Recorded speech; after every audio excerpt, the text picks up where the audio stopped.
मैं बहुत हैरान हूं उन लोगों पर जो सैयदना मुआविया पर जिराह करते हैं, लेकिन जब अपना मदरसा चलाना होता है बुखारी की इस हदीस को सुनाए बगैर उनके पास हल नहीं होता। और ये शेख साहब तो सहाबा के 9 तबके और 12 तबके करते हैं। मैंने कहा 11वें में रख या 15वें में, तू तो किसी तबके में नहीं आता, तो शेखुल इस्लाम है। कोई आकर उनकी सहाबियत पर जिराह करता है, कोई कहता मनाकिब नहीं बयान किए जाएंगे। अजीब शेख चिल्ली हो तुम यार, नाम सहाबी का लेते हो फिर कहते हैं मनकबत नहीं बयान की जाती। आपके मकतब के तलबा उसके लिए सोशल मीडिया पर तंज कैसे करते हैं। आपका अगर एक मकाम जो आपने किसी से चोरी किया है उस पर अगर हम एक अमानत के साथ बात करें तो तुम्हारी पूरी कौम खड़ी हो जाती है। इसलिए आपने यूनिवर्सिटी बनाई थी इस्लामी कि तुम्हारे तलबा फाजिल निकल कर अल्लाह अकबर वो बाहर आकर सोशल मीडिया पर साहबी रसूल के खिलाफ तशकीक को फैलाए। आलिम उसको नहीं कहते जो सिर्फ दर्स निजामी कर ले, आलिम उसको कहते हैं जो दीन का एतबार बाकी रखे। जिनको अल्लाह रब्बुल आलमीन ने जन्नती कहा है उन पर तो जिराह करते आपके दांत नहीं थकते। आप खुद अपने लिए शर्म का आईना हैं, तो कम से कम अगर अपनी इज्जत चाहते हैं तो उनकी शान के खिलाफ बात करने से जुबान को रोकिए। बदअमली इंसान का बेड़ा गर्क कर देती है। हमारे उस्ताद कहा करते थे जो इस अकल की बात इमाम कर रहा है ना उसको समझने के लिए तेरे पास अकल नहीं है। अभी तू दाता साहब रहमतुल्लाह अलैह को मान रहा है, उनकी बरकत से तेरा कोई काम हो गया इसलिए मान रहा है। दाता साहब ने लिखा है कशफुल महजूब शरीफ में कि हजरत हुसैन पाक शहीद करबला उनके पास एक हाजतमंद आया, आपने फरमा रुक जा मेरा रिज्क रास्ते में है। ये बात करके आप रुके हैं तो मुल्क शाम और दिमश्क से एक नुमाइंदा आया हजरत मुआविया की तरफ से, कहा ये जनाब मुआविया ने आपके लिए भेजे हैं। बंदा बिगड़ गया आगे से मेरे, मुझसे कहने लगा हुसैन पाक का रिज्क रास्ते में है। मैंने कहा उन्हीं के बेटे अली हजवेरी ने लिखा।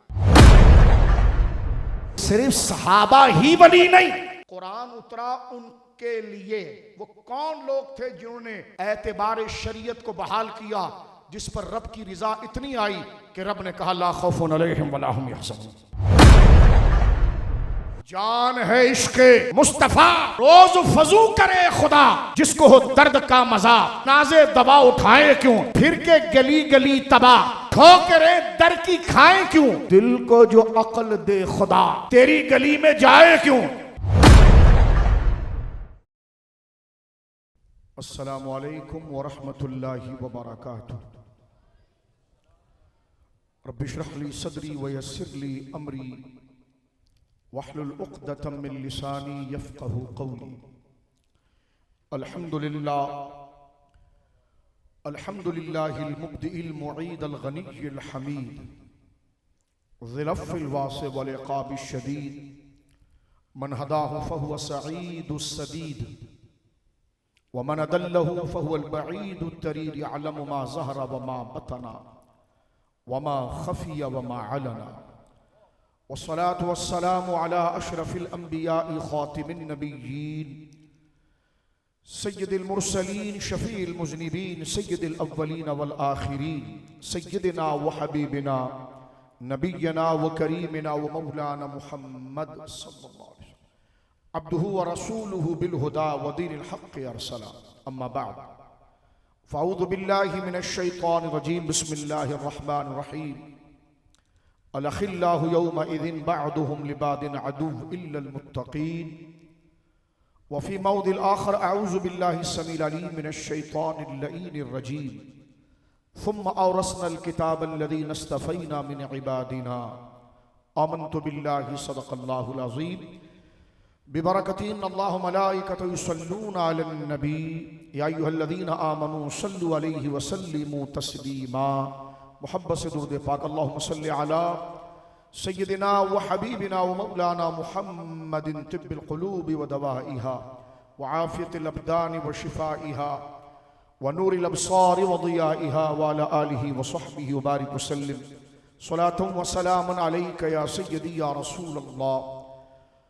कुल्लुहुम मिन रसूलिल्लाहि मुल्तमिसुन ग़रफ़म मिनल बहरि और अशफ़म मिनद दियमी मुनज़्ज़हुन शरीकिन फ़ी महासिनिही फ़जौहरुल हुस्न फ़ीही गैरु मुनक़सिबी सुम्मा रिदा नबी बकरिन व अन उमरा व अन अलिय्यिन व अन उस्मान ज़िल करमी मौला सल्लि व सल्लिम दाइमन सरमदा अला हबीबिका खैरिल खल्क़ि कुल्लिहिम नबवी मी अलवी फसल बतूली गुलशन हसनी फूल हुसैनी है महकना तेरा राज किस शहर पे करते नहीं तेरे खुद्दाम बाज किस नहर से लेता नहीं दरिया तेरा मजरए चिश्त बुखारा हो इराक़ व अजमेर कौन सी किश्त नहीं जिस पे बरसा नहीं झाला तेरा सर भला क्या कोई जाने के है कैसा तेरा औलिया मलते हैं आंखें वो है तलवा तेरा मुझको रुस्वा भी अगर कोई कहेगा तो यूं ही कि वही ना वो रज़ा बंदा रुस्वा तेरा। अल्लाह की हम्द व सना नबी मुहतरम नबी मुअज़्ज़म बाइस तख्लीक़ अर्द व समा सल्लल्लाहु अलैहि व अला आलिहि व सहबिही व बारक व सल्लमा की बारगाह मुक़द्दसा में इंतहाई मोहब्बत व अक़ीदत के साथ दुरूद व सलाम पेश करने के बाद तमाम तारीफ़ अल्लाह वहदहु ला शरीक के लिए है। आज का ये फ़क़ीदुल मिसाल बड़ी 11वीं शरीफ की मुबारक उन्वान से दस्तार फ़जीलत और हुज़ूर सैयदना गौसुस सकलैन गैसुल कौनैन सरकार गौस आज़म रदी अल्लाह ताला अन्हु और जुमला अकाबिर औलिया क़ुद्दिस सिर्रहुल अज़ीज़ व रदी अल्लाहु अन्हुम अजमईन की मनाक़िब, उनकी खिदमात, उनके फ़साइल व ख़साइल को ज़िक्र करके रहमत इलाही को तलब और अपने लिए उखरवी सामा करने के लिए ये इज्तिमा मुनक़िद पज़ीर है, जिसमें कसीर तादाद में शुयूख़ुल हदीस, उलमाए किराम, मुदर्रिसीन और तलबा और गुजरात की सरज़मीन के समाजी हज़रात अहले मोहब्बत उश्शाक़ान मुस्तफ़ा करीम सल्लल्लाहु अलैहि वसल्लम की मौजूदगी है।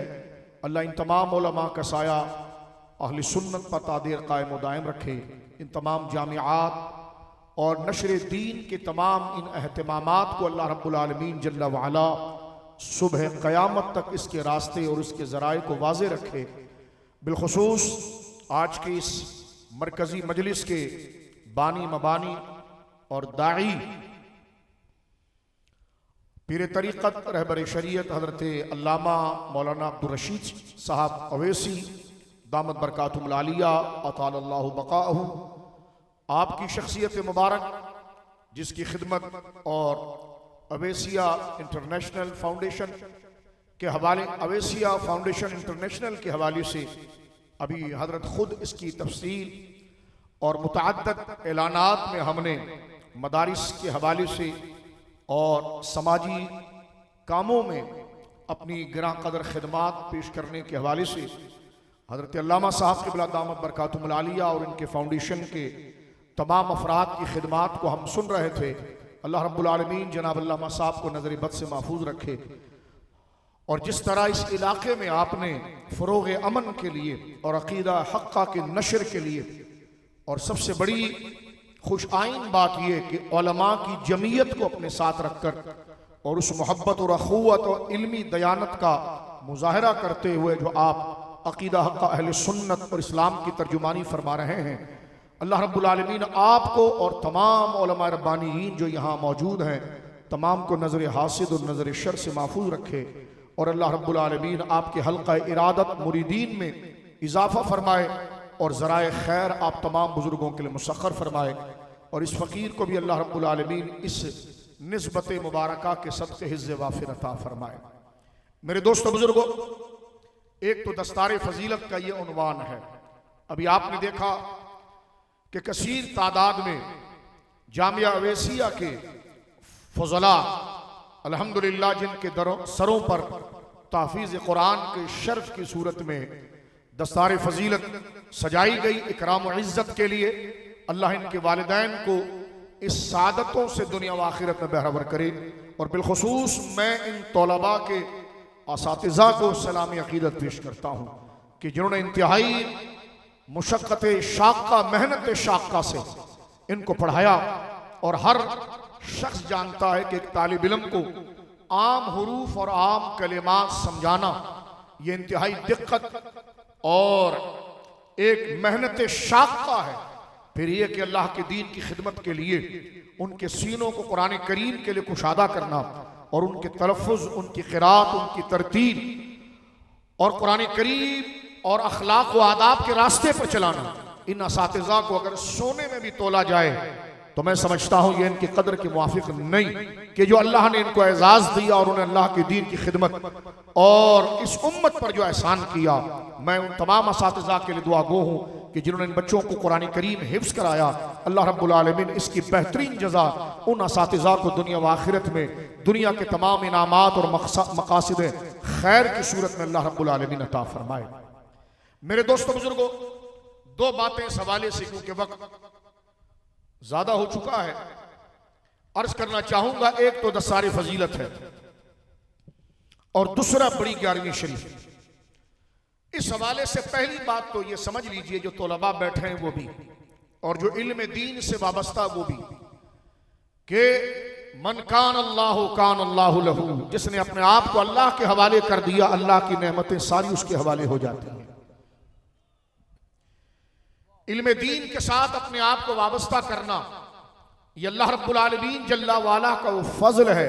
तो ज़ालिका फ़ज़लुल्लाहि युती मन यशा, अल्लाह रब्बुल आलमीन जिसे पसंद फरमाता है उसको नवाजता है और ये अल्लाह का फजल है कि अल्लाह जिसे चाहे अता फरमाए। मैं इस पर एक ही वाक़या अर्ज करना चाहता हूँ, क्योंकि हमारी निस्बत जिन अकाबिर के साथ है उसके साथ ये सिलसिला जुड़ा हुआ है। हमारे अइम्मा में से सिराजुल उम्मा, काशिफुल गुम्मा, इमामुल अइम्मा नुअमान बिन साबित, सैयदुना इमाम आज़म अबू हनीफा रहमहुल्लाह की जो मसानीद है उन तमाम में, और बिलखुसूस आपकी मुस्नद खास जो हमारे मदरसों में मुदर्रिसीन पढ़ाते हैं उधर से तदरीस में है, उसमें का वाक़या इमाम आज़म अबू हनीफा रहमतुल्लाह अलैह का मौजूद है। इमाम आज़म अबू हनीफा रहमतुल्लाह ताला अलैह जो यकीनन अहले सुन्नत के इमाम और इल्म इमाम जाफर सादिक और इमाम बाकिर के जो हरीम हैं और मुहाफिज हैं, वो हजरत इमाम आज़म अबू हनीफा रहमहुल्लाह, और जिन्होंने इन दोनों शयूख सैयदुना इमाम बाकिर रदी अल्लाह ताला अन्हु और सैयदुना इमाम जाफर सादिक रदी अल्लाह ताला अन्हुमा, इनके सामने ज़ानु तलम्मुस को खम करके वो नबवी विरासत हासिल की है कि फ़ुक़हा मुज्तहिदीन बारिश के कतरों की तरह इस जमीन पर नमूदार हुए, लेकिन अल्लाह ने सियादत का नय्यर आज़म जिन्हें बनाया वो इमाम जाफर सादिक के शागिर्द हजरत इमाम अबू हनीफा रहमतुल्लाह अलैह को मकाम हासिल। इमाम आज़म अबू हनीफा रहमहुल्लाह एक अपना वाक़या खुद मुस्नद के अंदर जिक्र करते हैं और बाकायदा आपकी उलियात में से जो एक वास्ते से आप जनाब रसूलुल्लाह की बारगाह में पहुंचते हैं, और ये सनद के अंदर जो आपको जहां इमाम बुखारी रहमतुल्लाह अलैह को 17 या उससे कमोबेश सुलासियात पर बड़ा फख्र है कि वो उन 3 वास्तों से जनाब रसूलुल्लाह की बारगाह में पहुंचते हैं, तो इमाम आज़म अबू हनीफा रहमहुल्लाह जो उनके उस्ताजों में जद्द आला हैं, आपको अल्लाह ने यह शर्फ अता फरमाया कि बराह रास्त आपने सहाबा इकराम को देखा और उनकी जुबान से सरकार का फरमान सुनकर सिर्फ एक वास्ते से जनाब रसूलुल्लाह की बारगाह में पहुंचते हैं। यह सरकार इमाम आज़म अबू हनीफा रहमहुल्लाह की शान है। यूं तो बड़ी मशहूर बात जो उसके इमाम ज़हाबी ने काशिफ में भी लिखा, तज़किरतुल हुफ़ाज़ में भी लिखा, सियर में भी लिखा, दिगर और मुहद्दिसीन ने इस बात को लिखा कि हज़रत अनस इब्न मालिक रज़ी अल्लाह ताला अन्हु और कई सहाबा इकराम से बराह रास्त हज़रत इमाम आज़म की मुलाकात हुई है, लेकिन आपने अपनी मुस्नद में अपनी सनद के साथ जो रिवायत नकल की है वो आप बयान करते हैं कि जब मेरी उम्र 16 साल के करीब थी तो मैं अपने वालिद हज़रत सैयदुना साबित के साथ हरम खुदा में हज करने के लिए हाजिर हुआ। इमाम अबू हनीफा रहमहुल्लाह कहते हैं कि जब मैं, और ये तौलबा इस बात को जरा गौर से सुने, कि जिस मशरब फैज़ में और मकतबे इरफान में आप दाखिल हो चुके हैं, अल्लाह रब्बुल आलमीन ने आपके लिए दुनिया व आखिरत के रास्ते कैसे रोशन करने हैं उसका सबूत यहाँ पर मौजूद है।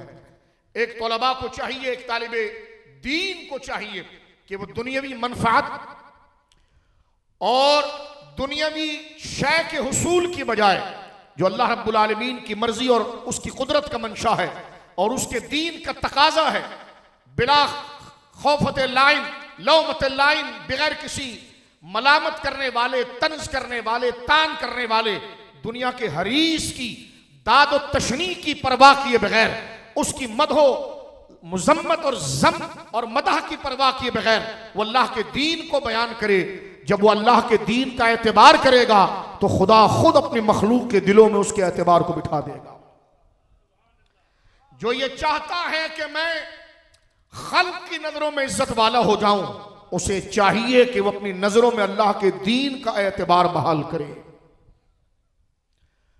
दीन की हक्कानियत और उसकी हया को बहाल करे। जितने औलिया सालिहीन आए हैं, आज हमारे दिलों के अंदर उनकी मोहब्बत और हमारी आंखों में उनकी कदर इसलिए है कि उनके दिलों में अल्लाह के दीन का एतबार और कदर थी, और उन्होंने अपनी इज्जत, अपनी तौकीर की परवाह किए बगैर दीन के एतमाद और दीन के एतबारात और एतबार और वफादारी को सलामत रखने के लिए अपनी जिद्दोजहद सर्फ की। उसमें अल्लाह रब्बुल आलमीन जल्ला वाला ने शर्क और गरब के अंदर जो ना उनके मोहल्ले वाले थे, ना नाम और नसब से उनका कोई ताल्लुक था, लेकिन उनके दिल भी उन अल्लाह वालों की मोहब्बत से रोशन हुए, इसलिए कि जो अल्लाह का हुआ तो अल्लाह की सारी खुदाई उसकी हो गई। हजरत इमाम आज़म अबू हनीफा रहमहुल्लाह कहते हैं कि मैं अपने वालिद हजरत सैयदना साबित के साथ, यह हदीस तो एक तफसीली दर्स का मुतालबा करती है, लेकिन इस दसार फजीलत पर बात करके हमने बड़ी 11वीं शरीफ के उन्वान से चंद बातें अर्ज करनी है, क्योंकि उन्वान जलसा ये है। तो मैं अर्ज करना चाहूंगा, इमाम आज़म कहते हैं कि जिस वक्त मैं अपने वालिद हजरत साबित के साथ, जिनको मौला मुर्तजा शेर खुदा ने अपनी गोद में उठाकर दुआए इल्म अता फरमाई थी, इमाम आज़म के दादा इन्हीं हजरत साबित को गोद में लेकर कूफे की मस्जिद में हजरत इमाम सैयदना असदुल्लाह गालिब सरकार मौला मुर्तजा के पास ले गए। क्या मकाम मिला है इमाम आज़म को कि उनके वालिद को दुआ बाबुल इल्म मौला मुर्तजा ने दी है, और इनको फैजान मौला मुर्तजा के 2 शहजादे इमाम बाकिर और इमाम जाफर से हासिल हुआ है। इससे कभी निस्बत बारगाह अहले बैत से तमस्सुक की और क्या हो सकती है, और ताल्लुक की क्या हो सकती है। इमाम आज़म कहते हैं जिस वक्त मैं मस्जिदुल हराम में हाजिर हुआ तो मैं देखता हूं कि मस्जिदुल हराम के उस फर्श पर, उस फ्लोर पर एक हल्का लगा हुआ है। कुछ लोग तवाफ तो कर रहे हैं, लेकिन एक जानिब एक दायरा बनाकर कुछ लोग कसीर तादाद में बैठे हैं, और उनमें एक अजीम शख्सियत नूरानी चेहरे वाली जलवगर है। मैंने मताफ में दाखिल होने के साथ अपने वालिद गिरामी से पूछा कि हुजूर ये कौन लोग हैं। वालिद साहब से पूछा कि जो हल्का डाले बैठे हैं, और ये कौन शख्सियत है जो सामने जलवगर है। तो मेरे वालिद ने कहा कि ये रसूलुल्लाह के सहाबी हजरत सैयदना अब्दुल्लाह बिन हारिस अज़्ज़ुबैदी है, कि जो लोगों को दर्स दे रहे हैं। अल्लाह अकबर, अगर आज ये बात पता चल जाए कि हजरत सरकार हकीमुल उम्मत मुफ्ती अहमद यार खान नईमी नव्वरल्लाहु दरीहा, जिनके नाम से गुजरात को कदर और इज्जत हासिल है, और सैयदुस सादात सैयद विलायत शाह साहब रहमतुल्लाह ताला अलैह, जो गुजरात की एक कदावर शख्सियत है। मैं मुफ्ती साहब से अर्ज कर रहा था कि सैयद विलायत शाह साहब का जिक्र जो मैंने पढ़ा, वो सरकार मुफ्ती आजम हिंद मौलाना मुस्तफ़ा रजा खान साहब रहमतुल्लाह अलैह शहजादा आला हजरत का जो फतावा है, फतावा मुस्तफविया, उसमें कई सवालात बराह रास्त गुजरात से बसूरत खत के सैयद विलायत शाह साहब भेजा करते थे बरेली शरीफ, और उनसे अकीदा अहले सुन्नत और मामूलात अहले सुन्नत को पता किया करते। तो जरा गौर कीजिए आप, आज ये इलाका जहां सैयदुस सादात सैयद विलायत शाह साहब की जात गिरामी हो, या हजरत हकीमुल उम्मत मुफ्ती अहमद यार खान नईमी रहिमहुल्लाह की जात गिरामी हो, अगर ऐसे कोई बुजुर्ग यहां मौजूद हो कि जिन्होंने बराह रास्त उनको देखा हो, उनसे शरफ तलम्मुस पाया हो, शागिर्दी हासिल की हो, शागिर्दी तो दूर की बड़ी अजमत वाली बात है, सिर्फ मुसाफा किया हो, तो मैं कहूंगा आज ये सारा हॉल और ये जो मार्की उलमा और सालिहीन से भरी हुई है, ये सब मुंजमिद होकर रुक जाएंगे और उस शख्सियत की ज़ियारत करेंगे कि जिन्होंने मुसाफा इन बुजुर्गों से किया है। तो जब अल्लाह वालों में आज के दौर के इन मुखलिस और अमीन मिल्लत उलमा की ज़ियारत करने वाला शख्स हमारे लिए बाइस तबर्रुक बन जाता है, तो साबित हुआ कि जुमला फराइज फरू है, असलुल उसूल बंदगी उस्ताजवर की है। तो जो जनाब रसूलुल्लाह से मुसाफा करता हो और सरकारे दो आलम से मिल चुका हो, उस सहाबी की ज़ियारत के लिए लोग वारे वारे क्यों ना जाएं। इमाम आजम को जब ये खबर हुई कि ये शख्सियत जो सामने मौजूद है ये हजरत सरकार के सहाबी और ये वो खुशनसीब हैं जिनकी आंखों ने सरकार का जलवा देखा, जिनके कान हुजूर की आवाज से सामे नवाज हुए, इस बात को करते हुए बंदे पर एक रोब और हैबत का दबदबा आ जाता है कि जिन्होंने हुजूर की आवाज को सुनने का शर्फ पाया हो, जिन्होंने हुजूर की मजलिस में, उस मजलिस और बारगाह में बैठने का शर्फ पाया हो जहां जिसमें मीर मजलिस जनाब सैयद आलम अल्लाह के नायब मुतलक खलीफा आजम हुजूर अलैहिस्सलाम मौजूद हो। इमाम आजम कहते हैं मैं तेजी के साथ आगे बढ़ा, अब मैं इस जगह पर मौजूद था कि मेरी आंखें उस आंख को देख रही थी जिस आंख ने रसूलुल्लाह को देखा था सल्लल्लाहु अलैहि वालिहि वसहबिहि मुबारक वसल्लम। तलबा गौर करें इस बात पर। और इमाम आजम कहते हैं कि जिस वक्त मैं उनके हल्के में पहुंचा तो मैंने बराह रास्त उनकी जुबान मुबारका से ये कलिमात सुने जो उन्होंने बगैर किसी वास्ते के जनाब रसूलुल्लाह से बराह रास्त सुना था। और वो इरशाद फरमा रहे थे कि समिअतु रसूलुल्लाह सल्लल्लाहु तआला अलैहि वसल्लम। हजरत अब्दुल्लाह बिन हारिस कहते हैं मैंने हुजूर सैयद आलम से सुना। और हजरत इमाम अबू हनीफा कहते हैं क़ाल अबू हनीफा रज़ियल्लाहु तआला समिअतु अब्दुल्लाह इब्न हारिस वक़ाल यक़ूल समिअतु रसूलुल्लाह सल्लल्लाहु अलैहि वसल्लम। ये हदीस मुत्तसिल एक वास्ते से जनाब रिसालत इमाम सल्लल्लाहु अलैहि वसल्लम के साथ पहुंचती है कि हजरत अब्दुल्लाह बिन हारिस कहते हैं कि आपकी जुबान से ये कलिमात थे कि रसूल करीम से मैंने ये सुना कि सरकार ने फरमाया मन तफक्कहु फी दीनिल्लाहि कफाहुल्लाहु मुहिम्महु व रज़क़हु हैसु ला यहतसिब। तलबा सुने, फाजिलीन सुने, क्या वो कलिमात, क्या वो राज की गुत्थी सुलझाई गई है। फरमाया हजरत अब्दुल्लाह बिन हारिस जिसको बराह रास्त इमाम आजम के कान सुन रहे हैं और आपके चेहरे को आपकी आंखें देख रही हैं, आप फरमा रहे हैं कि सरकार ने फरमाया मन तफक्कहु फी दीनिल्लाह कि जो अल्लाह के दीन की दानाई, समझ और इल्म हासिल करने के लिए खुद को वक्फ कर देता है। मन तफक्कहु फी दीनिल्लाह, जो अल्लाह, मैं इसका रिवायत बिल माना कर रहा हूं, तकरीर कर रहा हूं, इसलिए तर्जुमा लफ्जी मकसूद नहीं है, इसकी तफहीम और इसके रिवायत बिल माना को जो दायरा है उसकी वसअत में रहकर उन तमाम जाम को पीना है। फरमा मन तफक्कहु फी दीनिल्लाह, वो शख्स इस शान वाला बन जाए, खुदा का एहसान उस पर यह हो जाए कि वो अल्लाह के इल्म की दानाई, तफक्कुह फी दीन, दीन की समझ जिसकी बुनियाद कुरान है, हदीस है, फिर उसके मानी, उसके मसाइल हैं, उसको समझने और जानने के लिए, अल्लाह के दीन का इल्म लेने के लिए खुद को जब अल्लाह के दीन के हवाले कर देता है तो हजरत अब्दुल्लाह बिन हारिस कहते हैं कि हुजूर ने फरमाया कफाहुल्लाहु मुहिम्महु, उसकी तमाम मुश्किलात, उसकी तमाम जरूरियात के लिए अल्लाह की जात काफी हो जाती है। यानी आप देखिए, लोग वजीफा पूछते हैं और बताइए कि हमारी फला मुश्किल कैसे हल हो जाए, हमारी इस मुश्किल का हल क्या है। तो नबी पाक का ये फरमान हजरत अब्दुल्लाह बिन हारिस ने फरमाया जो अपने आप को इल्म दीन के हवाले कर देता है, खुदा के दीन का इल्म लेने के लिए खुद को पेश कर देता है, मकतब व मदरसा के हवाले कर देता है, किताबों के सुपुर्द कर देता है, कुरान और सुन्नत के हवाले कर देता है। फरमा कफाहुल्लाहु मुहिम्महु, अल्लाह उसकी तमाम मुश्किलात, उसकी तमाम जरूरियात जो दुनिया व आखिरत के में है, जिसके बगैर वो जिंदा नहीं रह सकता, जिसके बगैर उसकी शनाख्त नहीं है, जिसके बगैर उसकी आइडेंटिटी नहीं है, जिसके बगैर उसकी जीत शनाख्त और इज्जत नहीं है, फरमा वो तमाम जरूरियात के लिए अल्लाह खुद उसके लिए पूरा हो जाता है।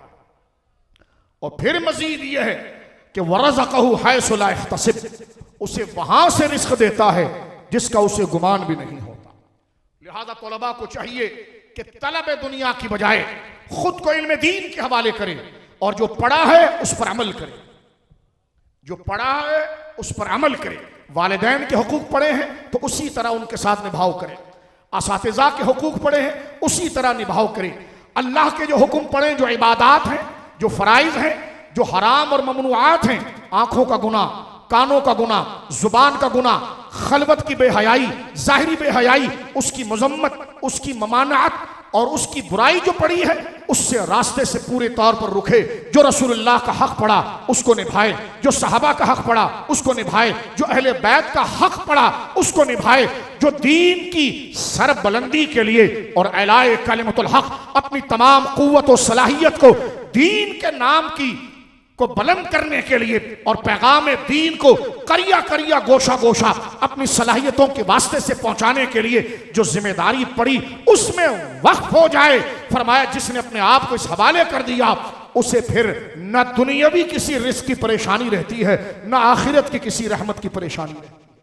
फरमाया कफाहुल्लाहु मुहिम्महु व हैस वो रज़क़हु हैसु ला यहतसिब, अल्लाह उसे वहां से रिस्क अता फरमाता है।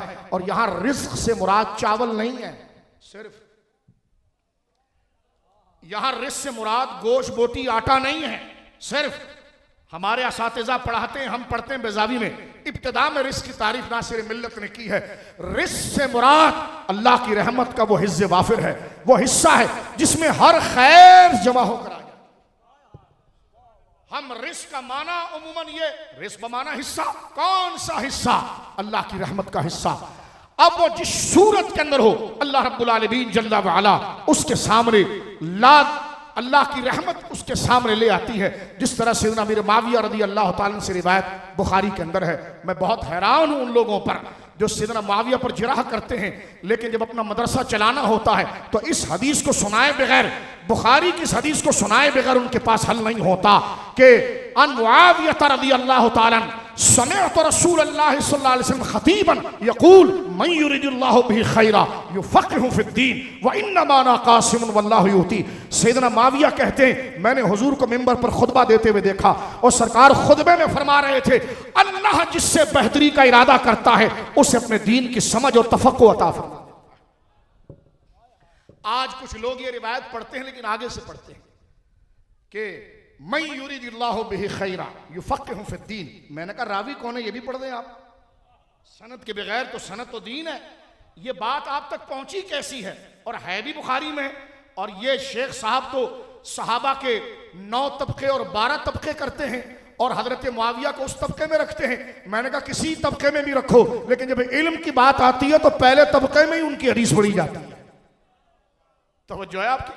कोई आकर उनकी सहाबियत पर जिराह करता है, अल-अयाज़ु बिल्लाह। कोई कहता मनाकिब नहीं बयान किए जाएंगे। तो मैंने कहा जो रावी हदीस होता है, तवज्जो सुनिए, जो रावी हदीस होता है उसके कमालात जब भी दर्स हदीस होते हैं तो हदीस का मतन बाद में पढ़ा जाता है, रावी के फजाइल और मनाकिब पहले बयान किए जाते हैं। अजीब शेख चिल्ली हो तुम यार, नाम सहाबी का लेते हो फिर कहते हैं मनकबत नहीं बयान की जाती। इसको शेख नहीं कहते, शेख चिल्ली कहते हैं। कि अजीब गुमान के अंदर हो। ये तो आप तो यूं तो दुरूस हदीस आपके बड़े मशहूर हैं, दरस मुस्लिम आपका बड़ा मशहूर है, दरस बुखारी आपका बड़ा मशहूर है। मैं हैरान हूं कि जब बुखारी का खुलासा बरतानिया में बयान करते हो और इस हदीस पर आते हो तो इस हदीस के रावी तो जनाब मुआविया है, उनके फजाइल बगैर बयान किए बगैर जो मतन के अंदर पैगाम है वो बयान कैसे किया जा सकता है? ये तो उसूल हदीस है। मुहद्दिस जब हदीस की शरह करता है तो मतन हदीस को बाद में जिक्र करता है, रावी हदीस पर पहले कलाम करता है। तो जनाब मुआविया रज़ी अल्लाह ताला कहते हैं कातिब वही, बोलिए सुभान अल्लाह। फरमाते मैंने हुजूर को खुतबा देते हुए सुना। तवज्जो है, मैंने हुजूर को खुतबा देते हुए सुना। ऐसे लोग भी पाए जाते हैं कि जो आपके सहाबी होने के मुनकिर हैं। कुछ जो जनाब सहाबी होने का इकरार है तो ले जाकर 11वें नंबर के तबके में रखते हैं। मैंने कहा 11वें में रख या 15वें में, तू तो किसी तबके में नहीं आता तो शेखुल इस्लाम है। आप तो किसी तबके में नहीं है, लेकिन आपका जिक्र हो रहा है जिसको आपने खुद सहाबी मुकर्रर कर लिया है, तो उसकी तारीफ से बेचैनी कैसे? आपके मकतब के तलबा उसके लिए सोशल मीडिया पर तंज कैसे करते हैं? उनके फजाइल की हदीस पर भेड़िए जैसे दांत निकालकर उनके मकाम पर हमला क्यों करते हैं? आपका अगर एक मकाम जो आपने किसी से चोरी किया है उस पर अगर हम एक अमानत के साथ बात करें तो तुम्हारी पूरी कौम खड़ी हो जाती है। जो रसूलुल्लाह को देखकर सरकार के फजाइल आगे बयान कर रहा हो उसकी शान बयान करने की बजाय, इसलिए आपने यूनिवर्सिटी बनाई थी इस्लामी कि तुम्हारे तलबा फाजिल निकल कर अल्लाह अकबर वो बाहर आकर सोशल मीडिया पर साहबी रसूल के खिलाफ तशकीक को फैलाए। इसलिए फरमाया कि खुदा जिसे दीन की समझ देता है, और ये खुदा जिसको दीन की समझ दे उसका जाहिरी हुसूल किताबें हैं, लेकिन मकसद हकीकी अल्लाह के फजल से आता है। आलिम उसको नहीं कहते जो सिर्फ दर्स निजामी कर ले, आलिम उसको नहीं कहते इंदल्लाह कि जो सिर्फ किताबें पढ़ जाए, आलिम उसको कहते हैं जो दीन का एतबार बाकी रखे, इल्म का एतबार बाकी रखे। और इल्म का एतबार ये कि जिन जिन को अल्लाह ने इज्जत दी है उन तमाम की इज्जत के हुकूक पर वो पहरा है। ये तालीम है।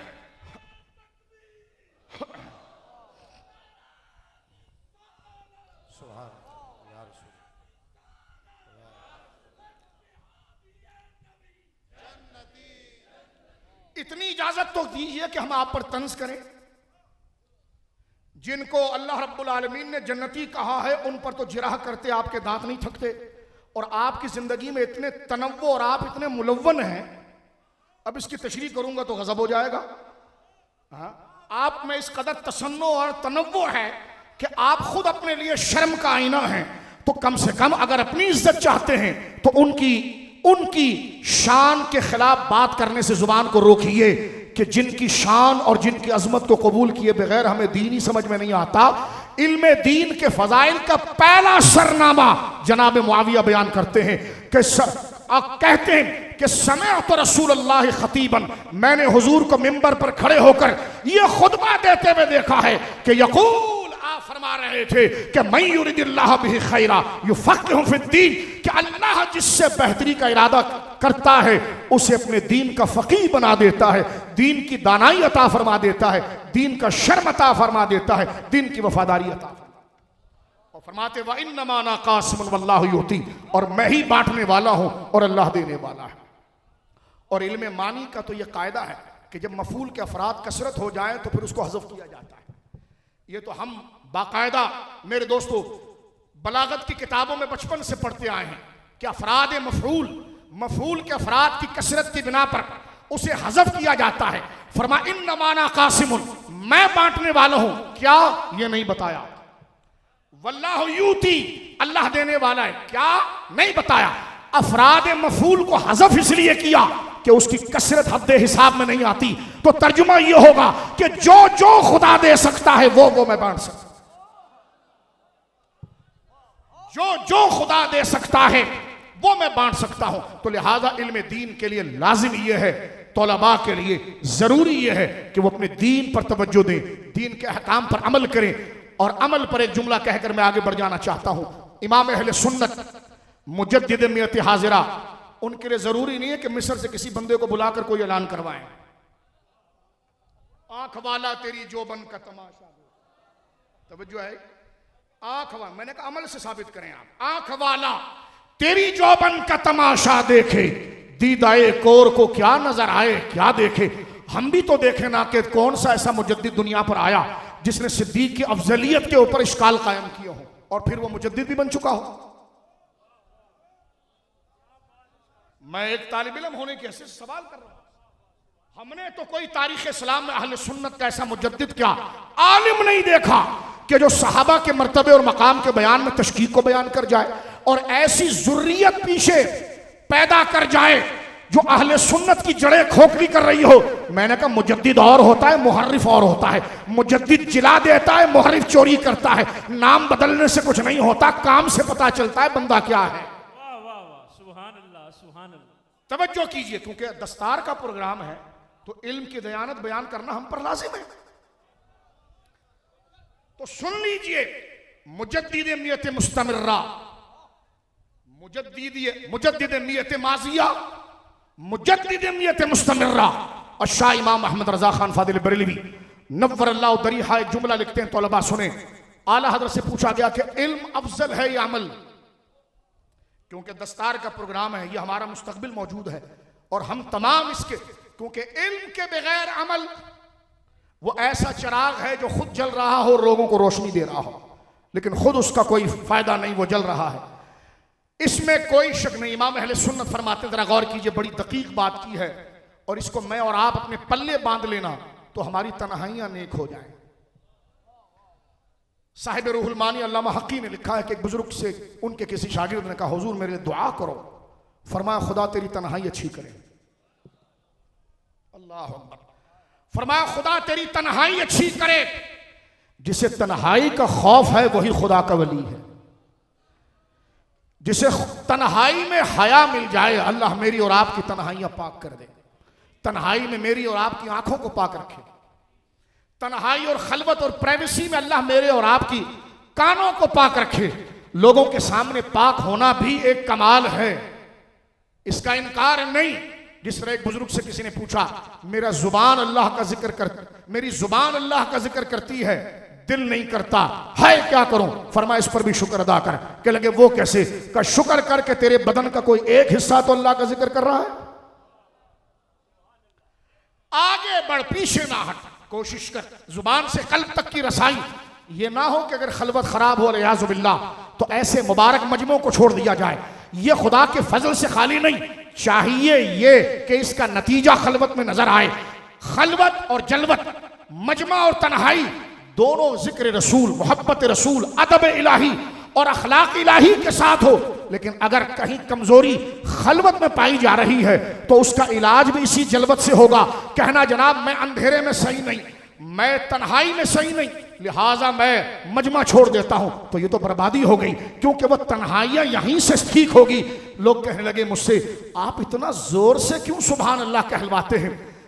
सुभान अल्लाह तो दिल से होना चाहिए। मैंने कहा पुत्र, पहले जब जुबान बोलेगी, जब दिल बोलेगा। जब मजमे में बैठकर जिक्र की आदत होगी तो खलवत में फिर आदत आ जाएगी। जब जुबान जाकिर होगी तो दिल जाकिर होगा। ये मजमा वसीला है, जरिया है, वास्ता है कल्ब की दुरुस्तगी का और तन्हाई की दुरुस्तगी का। लेकिन दुआ करें अल्लाह गौसे आदम की बड़ी 11वीं के सदके हमारी तन्हाई अच्छी करें। हम जब तन्हा हो तब भी नमाज का ख्याल हो, हम जब अकेले हों तब भी, जब हम सेहतमंद हो, तन्हा हो, तब भी अल्लाह का खौफ हो। क्या देखना है, क्या नहीं देखना है, क्या सुनना है, क्या नहीं सुनना है, ये इल्म की दयानत है, ये इल्म का एतबार है। अल्लाह अकबर। पूछा गया किसी बुजुर्ग से कि बदअकीदगी की तरफ बंदा कब जाता है? अल-अयाज़ु बिल्लाह।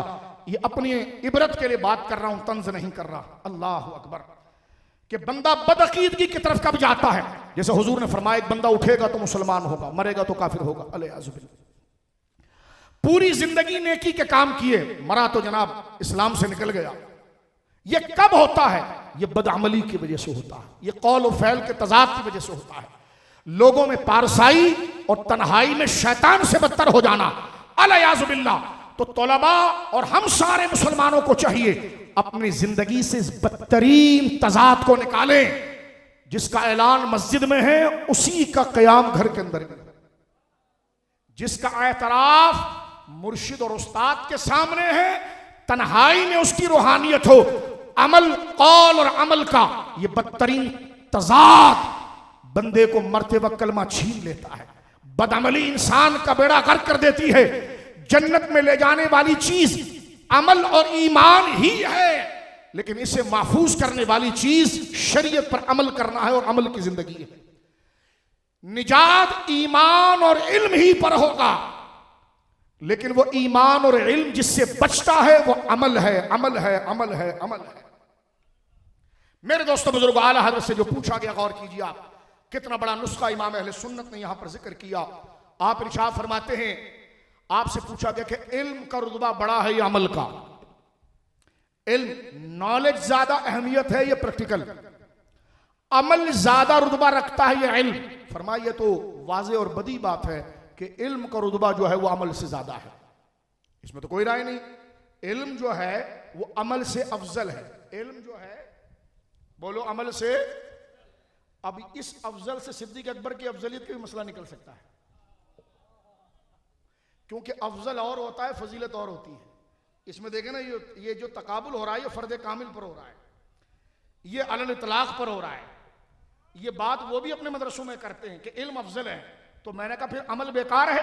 कि लेकिन नहीं, अमल से ये हुस्न आता है, ये हुस्न आता है, ये हुस्न आता है। तो हमने कहा फिर दोनों में तकाबुल कैसे है? का वो महज फजीलत है और ये अलल इतलाक फजीलत है, अफजलियत है। और अफजलियत का मतलब होता है कुर्ब इलाही, मैंने कहा इसी से तो सिद्दीक अकबर की सारे सहाबा में अफजीलियत साबित हो जाती है। लेकिन मैं आगे बढ़ना चाहता हूं, जरा गौर कीजिए आप, सिंपल अंदाज में। कीमती बात है बुजुर्गों की बात, कलामुल इमाम इमामुल कलाम है। इमाम की बात बातों की इमाम होती है, बड़ों की बात बातों में बड़ी होती है। कलामुल इमाम इमामुल कलाम, फरमाया कलामुल इमाम इमामुल कलाम, इमाम का कलाम कलामों में इमाम होता है। बड़ों की बात, क्या बात की आला हजरत ने तवज्जो कीजिए, तौलबा खास जो हमारा मेमार है, इल्म की ये सारी दौलत जो हदीस में बयान हुई है, ये उसे मिलती है जो इल्म का एतबार, अमल, हया, शर्म को बाकी रखता है। आला हजरत से पूछा गया कि इल्म अफजल है या अमल? फरमाया इल्म। लेकिन आगे बड़े पते की बात करते हैं। ये बात तो हमने दर्जनों जगह सुनी है, लेकिन यहां से जो मेरा इमाम बात निकालता है, फरमा देखा जाएगा कि ये सवाल किसके बारे में पूछा जा रहा है। फरमा अगर बेअमल आदमी के मुकाबले में पूछा जा रहा है, एक आदमी बिल्कुल जाहिल है, उसके बारे में पूछा जा रहा है कि इसके लिए अमल अफजल है या इल्म, तो अगर सामने खड़ा हुआ बंदा जाहिल है तो उसके लिए कहा जाएगा इसके लिए इल्म अफजल है, और सामने अगर पढ़ा लिखा आलिम हो तो फिर उसके लिए अमल अफजल है।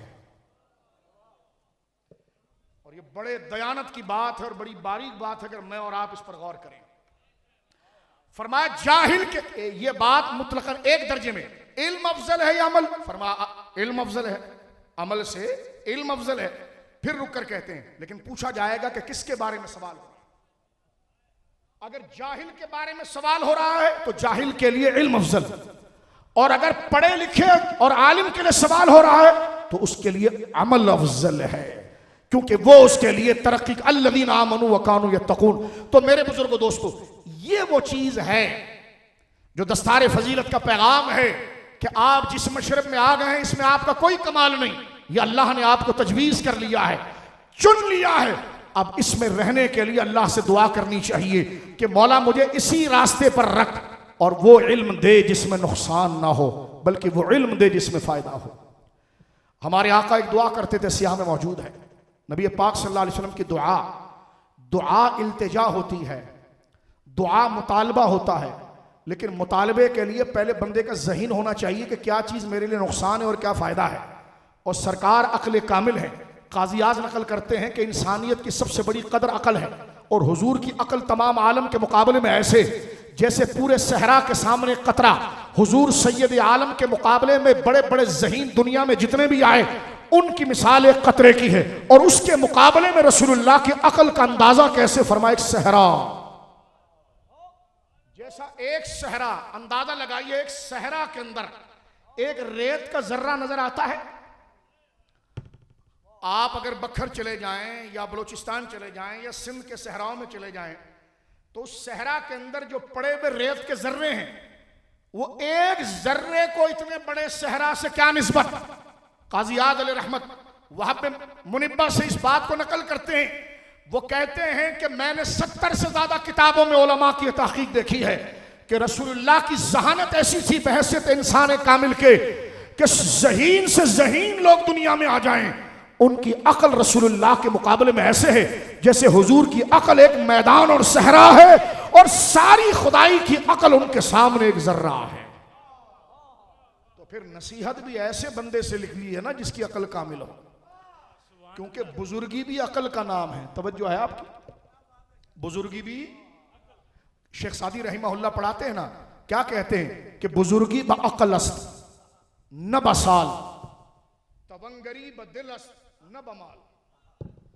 बुजुर्गी ब अकल अस्त, अगर हमारी उम्र बढ़ती चली जाए, ये बड़ी बारीक बात कर रहा हूं, गौर कीजिए, हमारी उम्र बढ़ गई बढ़ गई बढ़ गई बढ़ गई, लेकिन अकल नहीं बढ़ी। तवज्जो है। अब सवाल हो कि अकल के बढ़ने का क्या मतलब है। बंदे, अब मुझे कैसे पता चलेगा मेरे में अकल कितनी, आपको कितना कैसे पता चलेगा कि आप में अकल कितनी। इसका एक फार्मूला उलमा ने जिक्र किया है कि अकल हर एक के हुकूक को याद दिलाती है, उसके एतबारात को कायम रखती है। अगर तुझे अहले हक का जितना शऊर होगा ना, समझ जा तेरी अकल बालिग हो गई है। तो ना रावजी अकलमंद है ना खारजी अकलमंद है। अक्लमंद सुन्नी है, इसलिए अल्लाह ने जिसको जो हक दिया उसके हक को जानकर पास रखने वाला ही अहले सुन्नत। मैंने एक मिसाल दी आपके सामने, जरा तवज्जो कीजिए मैं क्या कहना चाह रहा हूं। देखो, इंसान की असल कदर है अकल की वजह से। शेख सादी रहमहुल्लाह ने बड़े पते की बात की। वो फरमाते हैं कि बुजुर्गी, इज्जत और बुजुर्गी ये उम्र से नहीं मिलती, ये अकल से मिलती है। बुजुर्गी बअक़लस्त, बुजुर्गी बअक़लस्त। इसमें एक नुक्ता सुनिएगा, आज यहां पर आला हज़रत ने बड़ी प्यारी बात लिखी है। बुजुर्गी बअक़लस्त, बुजुर्गी अकल के साथ होती है, उम्र के साथ नहीं। ना आए तो 100 साल में ना आए, ना आए बोलिए तो 100 साल में ना आए, आए तो 1.5 साल के हसन को आ जाए। अब हदीस पढ़ के देखिए, तवज्जो है आपकी। तो अकल असल बुजुर्गी है, उम्र नहीं। अच्छा, अकल का माना क्या है? अकल क्या है? अकल का मतलब यह है कि जब हम जिनके साथ ताल्लुक़ रखते हैं, राब्ता रखते हैं, जिनके हुकूक हमारे साथ हैं, उनका मर्तबा, उनका मकाम, उसकी अदायगी की संजीदगी, उनकी हुर्मत और कदर जितना मैं और आप समझते रहें, होश बाश होते रहें, जितना मोहतात होते रहें, उसकी अदायगी में जितने मुस्तैद और तैयार होते रहें, ये क्या है? ये अकल का बालिग होना है, अकल का आना है। जब अकल कामिल होती है तो जिक्र नहीं छूटता, जब अकल कामिल होती है तो नमाज नहीं छूटती, जब अकल कामिल होती है तो बंदा हराम काम में नहीं जाता। हुसैन इब्ने अली की अकल कामिल थी, गर्दन कट गई, कहा मैं जीत गया। फरमा यही तो अकल है कि अल्लाह के हक को निभाना। फरमा अल्लाह के हक को निभाया, तू जिंदगी को देख रहा है, मैं अल्लाह के हक को देख रहा। तो जब जिसका हक जितने दर्जे में हम पर लाजिम है, सबसे पहले अल्लाह का हक, फिर रसूलुल्लाह का हक, फिर दीन का हक, वालिदैन का हक, जितना हक, हक से मुराद ये कि जो उनके हुकूक हमारी तरफ से है। अल्लाह का हक क्या है? कि उसको माबूद यकीन किया जाए। अल्लाह का हक क्या है? कि उसी की मर्जी को तरजीह दी जाए। हमारी मर्जी कोई मर्जी नहीं, उसी की मर्जी, जो वो कहे वही ठीक, जिसको वो नापसंद करे वही गलत। अल्लाह के हक का मतलब यह है कि कुल इन्ना सलाती व नुसुकी व महयाया व ममाती लिल्लाहि रब्बिल आलमीन। कहो मेरी नमाज, मेरी कुर्बानी, मेरा मरना, मेरा जीना किसके लिए? फला सब अल्लाह। तो अल्लाह के हुकूक की, और हम जिस हुक्म के उससे पाबंद हैं, जितना उसकी याद आउरी में जाती आएगी और उसकी अदायगी के लिए हमें हया और शर्म आएगी, और उसको बजा लाने में जितना हमारी तबीयत बेदार होगी, इसको कहते हैं बंदा अक्लमंद हो गया। बंदा अक्लमंद। बड़ी बड़ी किताबें, लाइब्रेरी और अलकाबात लगा दें और अल्लाह वालों के हुकूक के लिए घटिया बात करें तो उसने सिर्फ जुब्बे पहने हैं, अकल नहीं आई। अकल का मतलब होता है कि अहले हक, अहले इज्जत, अहले कदर की कदर को जानना, कि कदर वाले जानते हैं कदर व शान अहले पैर। ये जो कहा गया जुमला सुनिए मेरे दोस्तों बुजुर्गों। ये इल्म और दस्तारी बंदी के हवाले से मैं अपने और आपको कुछ नसीहतें अपने बुजुर्गों की पढ़कर सुना रहा हूं, जिस पर मैं और आप अमल करें। हमारे फुकहा ने एक मसला लिखा है। एक हमारे वहां यूं होता है नमाजों में, तवज्जो, पहली सफ से बच्चे को भगाते हैं। पहली सफ में अगर कोई बच्चा नमाज पढ़ रहा हो ना, तो चलो बच्चों की नमाज नहीं होती, पीछे जाओ, पीछे जाओ। आला हज़रत से पूछा गया कि बच्चा अगर पहली सफ के अंदर आए तो उसको सबसे भगाएंगे या उसको रखेंगे? फरमाया अगर बच्चा इतना एतबार और समझ रखता है कि उसे पता है कि वो कहां खड़ा है, ये अकल है, और किसके आगे खड़ा है, और यहां क्या क्या करना चाहिए, क्या क्या नहीं करना चाहिए, फरमाया अगर इतनी उसे अकल और शऊर है तो वो पहली सफ में आएगा। तवज्जो है आपकी। और एक बंदा बड़ी उम्र का इधर उधर देखता है, बदबूदार कपड़े पहनकर आता है, उसको वहां से उठाकर बच्चे की सफ में खड़ा करो, और वो बच्चा जो समझता है कि मैं कहां आया हूं, क्या करना है क्या नहीं करना है, उसको उठाकर उसकी जगह पर खड़ा करो। क्योंकि बुजुर्गी बअक़लस्त न बसाल, बुजुर्गी बअक़लस्त न बसाल। अब अगले का मरहला पेश करता हूं, यह अकल होती कहां पर है?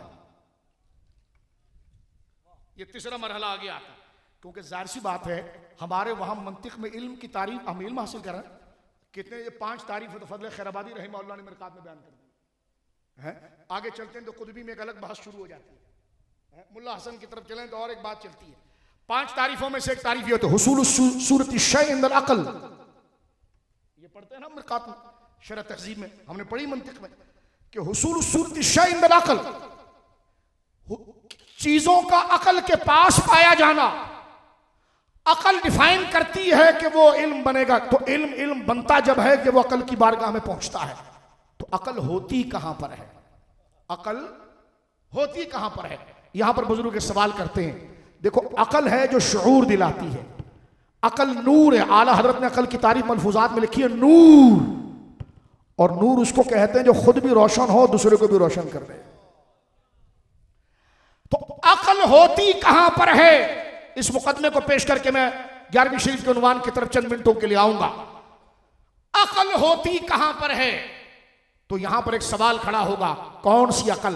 अकल का काम होता है मंजिल बताना, तो कौन सी अकल? जो दुनिया की मंजिल बताए या आखिरत की मंजिल बताए? फरमाया जो दुनिया की मंजिल बताए वो खोपड़ी में होती है, और जो आखिरत की मंजिल बताए वो दिल में होती है, जिसको दर्द का मजा नाजे दबा उठाए क्यों। आला हजरत कहते हैं कि दिल को जो अकल दे खुदा। अब देखिए यहां लफ्ज आला हजरत ने क्या नकल किया।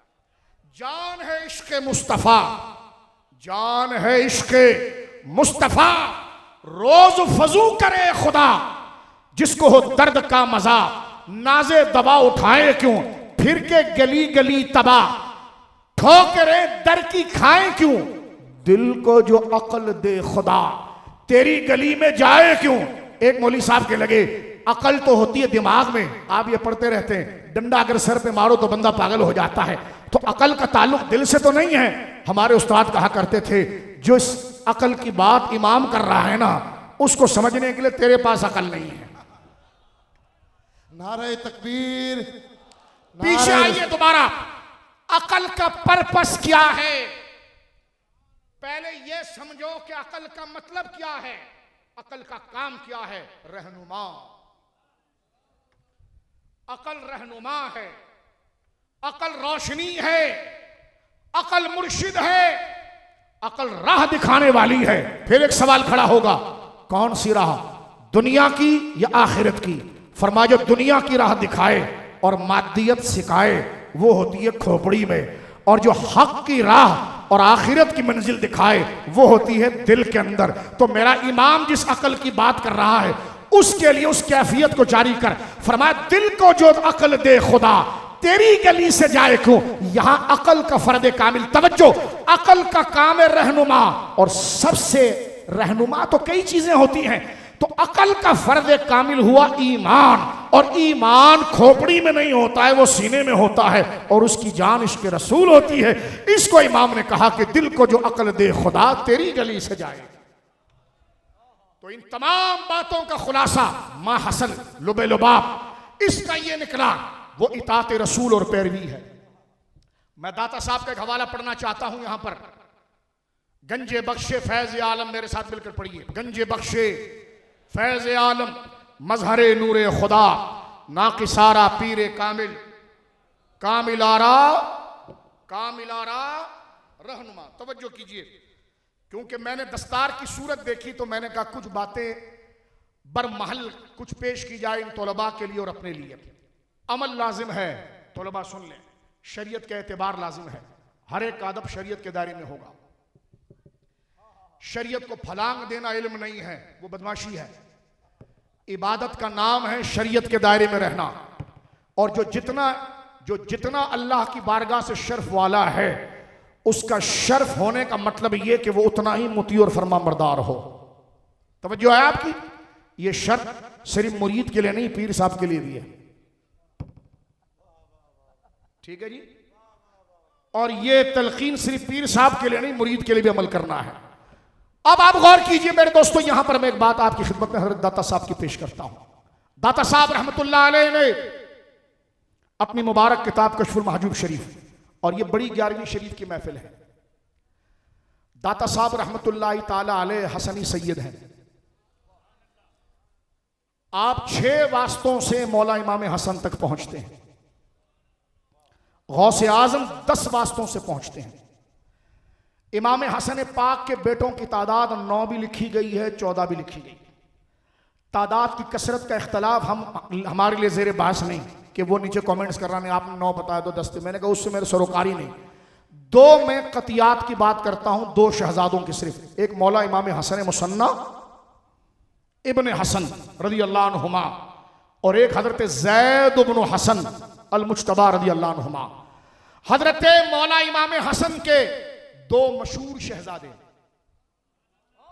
हजरत मौला इमाम हसन के 2 मशहूर बेटे, एक हजरत ज़ैद, तवज्जो है आपकी, और एक हसन मुसन्ना रज़ी अल्लाह अन्हु। गौसे आजम तशरीफ लाए हजरत हसन मुसन्ना से, बोलो सुभान अल्लाह। और हजरत दाता साहब तशरीफ लाए हजरत ज़ैद से। ये शजरा मुबारक ऊपर जाकर तायाजातों में बैठ जाता है। हजरत ज़ैद भाई हैं हसन मुसन्ना के, और ये दोनों सगे बेटे हैं हजरत मौला इमाम हसन के। और मौला इमाम हसन शहजादे सैयदा ज़हरा मौलाए कायनात की रज़ी अल्लाह अन्हुमा। तो दाता साहब रहमतुल्लाह अलैह का ये शजरा पाक। अब दाता साहब की बात निकल गई है तो किताब का हवाला बाद में देता हूं, पहले एक फजाइल बताता हूं। इस शजरा मुबारका के अंदर बड़ी कदर शख्सियतें दुनिया में आई हैं, बड़ी बाबरकत शख्सियात आई हैं, फजाइल और मर्तबे वाली हस्तियां आई हैं। इनमें देखो हजरत ज़ैद का मैंने नाम लिया आपके सामने। हजरत ज़ैद जो मौला इमाम हसन के शहजादे हैं, एक ज़ैद इमाम ज़ैनुल आबिदीन के शहजादे हैं, मौला इमाम बाकिर के भाई हैं। ये वही हैं जिनको एक दफा फिर कूफियों ने धोखा दिया। वो उनके मुकाबले में ये हजरत ज़ैद ये ताया है। क्योंकि मैं जिन हजरत दाता साहब के दादा का नाम ले रहा हूं, नाम उनका ज़ैद है, लेकिन वो मौला हुसैन के बड़े भाई मौला हसन के बेटे हैं। और ये जो ज़ैद इमाम ज़ैनुल आबिदीन, ये तो मौला हुसैन के बेटे ज़ैनुल आबिदीन उनके बेटे ज़ैद हैं। फर्क समझ रहे हैं? तो ये ज़ैद के मुकाबले में ये ज़ैद ये तो ताया है बड़े रिश्ते में। तवज्जो है, हम जिनका जिक्र ज्यादा सुनते हैं इमाम ज़ैद का, जिनकी तरफ वो कह रहे जनाब हजरत ज़ैद जो है वो किसी बुजुर्ग की अफजलियत के कायल थे। तो मैंने कहा बरतानिया में किताब लिखी तो सनद भी लिखते साथ में। इतने पते का हवाला आपको मिल गया था तो मोटी किताब क्यों लिख दी? किताब के मुकदमे में तो आपने लिखा कि मेरे नजदीक अबू बकर सिद्दीक अफजल है। और मैंने कहा जनाब हवाला लाए आप ये तो अपनी किताब अपने, अब आप बताइए, आप तो अहले बैत के गुलाम हैं। जब इमाम ज़ैद से मौला अली की अफजलियत साबित हो गई थी तो फिर अपनी किताब में अपना अकीदा अबू बकर की अफजलियत का क्यों रखा? नहीं समझा आपने? इसलिए कहते हैं बुढ़ापे में बंदों को रिटायर हो जाना चाहिए। ठीक है, अल्लाह अल्लाह करें, किताबें ना लिखें, नाम भले जुब्दा रखें, वो जुब्दा नहीं होता। गौर करें आप, मुकदमा कुछ है, दलाइल कुछ हो रहे हैं। हर बंदा पढ़ के हैरान होता है कि ये बंदा खुद क्या कहना चाहता है। गौर करें, लेकिन हम जिस हजरत ज़ैद का जिक्र सुनते हैं, जिनसे निस्बत एक ग्रोह ज़ैदी कहलाता है, वो इमाम बाकिर के भाई हैं। तवज्जो है आपकी? हिशाम बिन अब्दुल मलिक के मुकाबले पर जो निकले और मुकाबला हुआ और आपने जामे शहादत नोश फरमाई, अल्लाह उनके कातिलों को अंजाम तक पहुंचाए, अल-अयाज़ु बिल्लाह। लेकिन ये हजरत ज़ैद जो इमाम ज़ैनुल आबिदीन के शहजादे हैं, सुबह जंग होने वाली है, रात को इनकी फौज का कमांडर आकर कहता है जरा ये बताओ अबू बकर और उमर के बारे में आप क्या कहते हैं? ये कहां लिखा है? मैंने कहा अहले सुन्नत की किस किताब में नहीं लिखा। ये अल-बिदाया देखो तो तबरी देखो तो हदीस की किताबें शुरुआत देखो। हजरत इमाम ज़ैद इब्ने अली इब्ने हुसैन, यानी ज़ैद बिन अली बिन हुसैन बिन अली बिन अबी तालिब, मौला मुर्तजा के पोते, हुसैन इब्ने अली के पोते, इमाम ज़ैनुल आबिदीन के बेटे, इमाम बाकिर के भाई हजरत ज़ैद से रात को कमांडर ने पूछा अबू बकर उमर के बारे में आप क्या कहते हैं? देखो इन दोनों बुजुर्गों से मोहब्बत इतनी ज़रूरी है कि हजरत ज़ैद कहते हैं कि इनको सच बताऊंगा तो ये भाग जाएंगे, लेकिन फरमा भले भाग जाए, अबू बकर उमर को जो खुदा ने इज्जत दी है, अकल जब कामिल होती है तो बंदा हर हक वाले के हक को बचाता है। हजरत ज़ैद ने फरमाया हमारे घरों के अंदर उनकी इज्जत है, तौकीर है और ताजीम है। आधे से ज्यादा लश्कर भाग गया। कह लगा हम आपके बाप की वजह से लड़ने आए हैं और आपने ये शुरू कर दिया है। उन्होंने फरमाया कि जो उनका हक है वही बयान किया जो अपने घर में सुनता था। ठीक है, हजरत ज़ैद को शहीद किया गया उन जालिम फितना परवर लोगों ने, और आपको दरख्त के ऊपर चढ़ाया गया, आपके लाशा मुबारक को निकाल कर जलाया गया माज़अल्लाह। हजरत ज़ैद ने अपने लिए यह अंजाम पसंद किया, लेकिन हजरत अबू बकर की तकदीस और ताजीम को बयान करने से जुबान नहीं रोकी। अबे बेटा अली का है तो गूंगा क्यों हो जाता है? देखो ये अली के शहजादे, बोलो सुभान अल्लाह।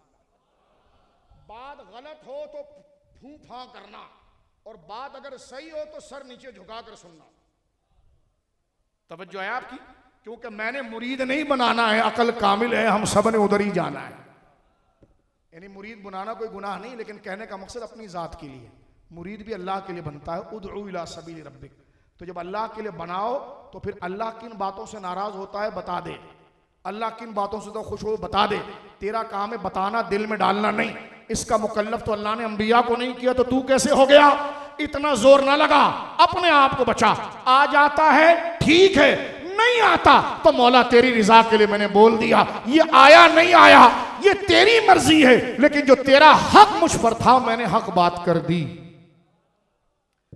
आइए मेरे दोस्तों, हजरत दाता साहब रहमतुल्लाह ताला अलैह के जो दादा हैं ये हजरत ज़ैद, ये दूसरे हैं जो हजरत हसन मुसन्ना के भाई हैं रज़ी अल्लाह ताला अन्हुम अजमईन। हजरत ज़ैद के बेटे हसन अनवार हैं। हजरत ज़ैद के बेटे हसन अनवार, इनका एक लाहिका लगता है। यानी मौला अली के बेटे इमाम हसन, इमाम हसन के बेटे ज़ैद, ज़ैद के बेटे हसन अनवार, और उनकी शहजादी सैयदा नफीसा। अल्लाह अकबर। सैयदा नफीसा हजरत दाता साहब की दादी हैं। आगे बताता हूं, मिजान कभी उठाना, सीरा आलामुन नुबला में देखना कि सैयदा नफीसा जिनका ऊंचा गुंबद काहिरा के अंदर मिस्र में मौजूद है, सैयदा नफीसा शादी हो रही है इमाम जाफर सादिक के बड़े बेटे हजरत मूसा काजिम के बड़े भाई हजरत इसहाक से। बहू बन रही है इमाम जाफर सादिक की रज़ी अल्लाह अन्हुमा, और ब्याह कर उसी घर में आ रही है जिस घर में खातून जन्नत सैयदा ज़हरा पाक रहती थी। आवाज आए सुभान अल्लाह। बड़ी ग्यारहवीं इसी को कहते हैं। अगर आप किसी की तारीफ करो ना और उसके बाप और दादा अहल हो, उसकी तारीफ करो तो बंदा कहेगा मेरी छोड़ उन्हीं की करता रहे।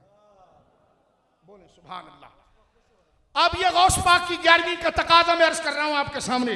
अल्लाह अकबर। जो हजरत ने वक्त दिया सिर्फ 5 मिनट रह गए, तवज्जो कीजिए मेरे दोस्तों बुजुर्ग, क्योंकि अकल कामिल होती तो फिर एहतियात आता है। अभी हम यही बात कर रहे हैं। अब जो टाइम दिया उस टाइम पे खत्म ना करें तो फिर अकल नाकिस है, क्योंकि जब एतबार जब तक ना आए तो फिर अकल कामिल। यही बात कर रहे थे हम। बोलो सुभान अल्लाह। अब हजरत ने कुछ इजाजत दी है, आप थके तो नहीं? हाँ बोलिए। अब जरा गौर कीजिए, यहां ये पंखा थोड़ा सा मेरे से हटाइए, क्योंकि जिक्र में गर्मी हो तो ज्यादा लज्जत है, इसको ठंडा ना करें। तवज्जो करें मेरे दोस्तों बुजुर्गों। हजरत ज़ैद, हजरत दाता साहब, ये वो बातें हैं खुदा की कसम अगर हम इखलास से कर गए ना, अल्लाह अकबर, और इखलास से सुन गए तो वफूर उम्मीद है यही मजलिस मेरे और आपके लिए कब्र हशर के लिए काफी है। हैं टके के नहीं, हम कोई 20 रुपए नौकरी पर ना रखें, लेकिन जिनका नाम ले रहे हैं ना उनके झंडे अर्श पर लगे हुए। बोलो सुभान अल्लाह। आबे ततहीर से जिसमें पौधे जमे, उस रियाज़े नजाबत पे लाखों सलाम। अहले सुन्नत को अहले बैत के लिए झूठ बोलने की जरूरत नहीं, क्योंकि हमारे ज़ख़ीरे में इतना सच है कि हमें झूठ का टाइम ही नहीं है कि हम मिंबर से छलांग मार के पंखे पे चिपक जाएं, या उधर से छलांग मार के उसके ऊपर आ जाएं, या पगड़ी फेंक दें।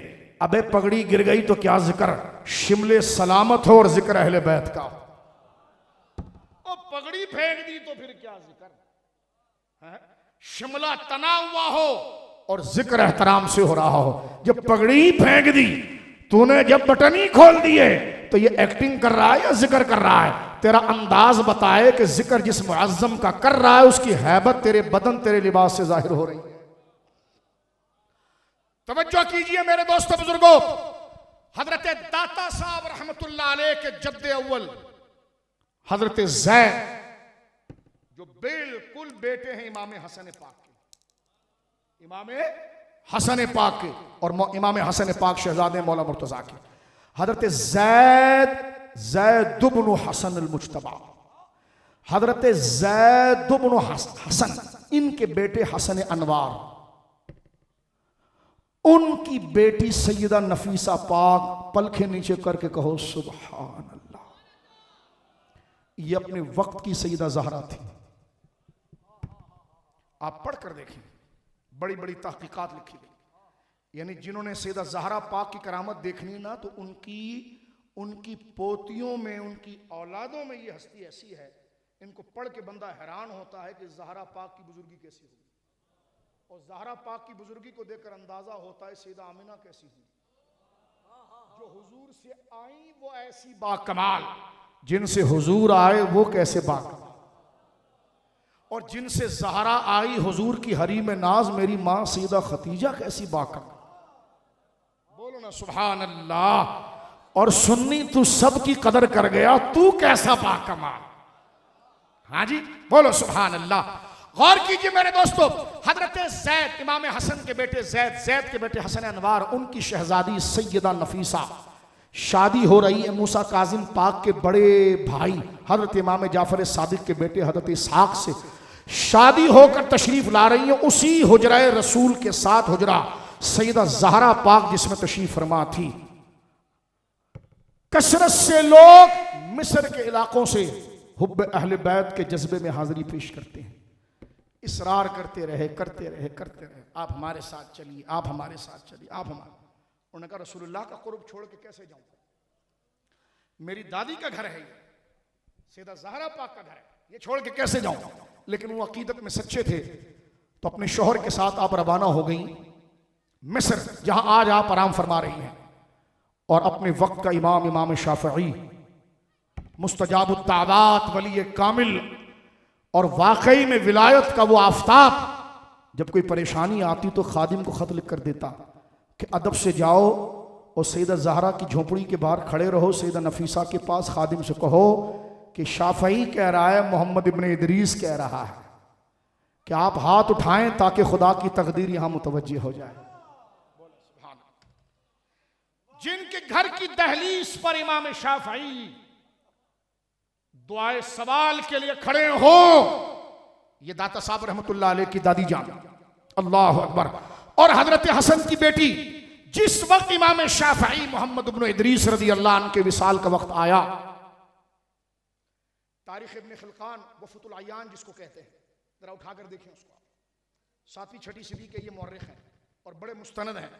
वफ़तुल अय्यान जिनको हम कहते हैं, तारीख खिलकान, आपने भी ये बात कदरे इजमाल के साथ लिखी। इमाम शाफई रहिमहुल्लाह ने जब पैगाम भेजा अपनी बीमारी की शिफायाबी के लिए सैयदा नफीसा पाक को, तो सैयदा नफीसा पाक घर से पैगाम भिजवाया, शाफई से कहो, मोहम्मद इब्न इदरीस से कहो, जिससे मोहब्बत करता है उससे मिलने से बेजार क्यों है। पैगाम पहुंच गया। नजदी हुजूर के इल्म पर तनकीद करता है, आपकी औलादों में किस दर्जे में आप हैं, और देखिए कहां लोहे महफूज पर आपकी नजर मौजूद है। हजरत मोहम्मद इब्न इदरीस, हजरत इमाम शाफई ने अपने बिस्तर को दुरुस्तगी की तरफ किया कि मेरे मौत का वक्त आ गया है, और वसीयत की आपने कि जब मेरा इंतकाल हो तो मेरी दुआ नफीसा से कराई जाए रज़ी अल्लाह ताला अन्हा। आपका जनाजा हुआ, कहा जाता है मिस्र में इतना बड़ा जनाजा किसी का नहीं, क्योंकि चारों अइम्मा के अंदर हाशमी यही हैं, चारों अइम्मा मुज्तहिदीन में हाशमी हजरत इमाम शाफई मोहम्मद इब्न इदरीस है। जनाजा इतना बड़ा किसी का नहीं हुआ। जनाजा पढ़ाने के बाद लाकर हजरत सैयदा नफीसा के हुजरे के पास रखा गया और कहा गया कि ये आपका वफादार खादिम दुनिया से गया। सैयदा पाक ने दुआ फरमाई, कहा गया कि उस मजमे में एक मजजूब को वजदाया, और उसने कहा जितने लोगों ने शाफई का जनाजा पढ़ा, शाफई की मैयत की वजह से सब बख्शे गए और शाफई खुद नफीसा की दुआ की वजह से बख्श दिया गया। अल्लाह, खुद शाफई सैयदा नफीसा के, तो यह वो दर्जा है। सुन लिया आपने, ये दाता साहब का खानदान है। अब देखो दाता साहब क्या लिखते हैं। मैंने एक हवाला दाता साहब का पेश किया कशफुल महजूब से कि इमाम हुसैन पाक के पास एक बंदा आया हाजत लेकर। तवज्जो है।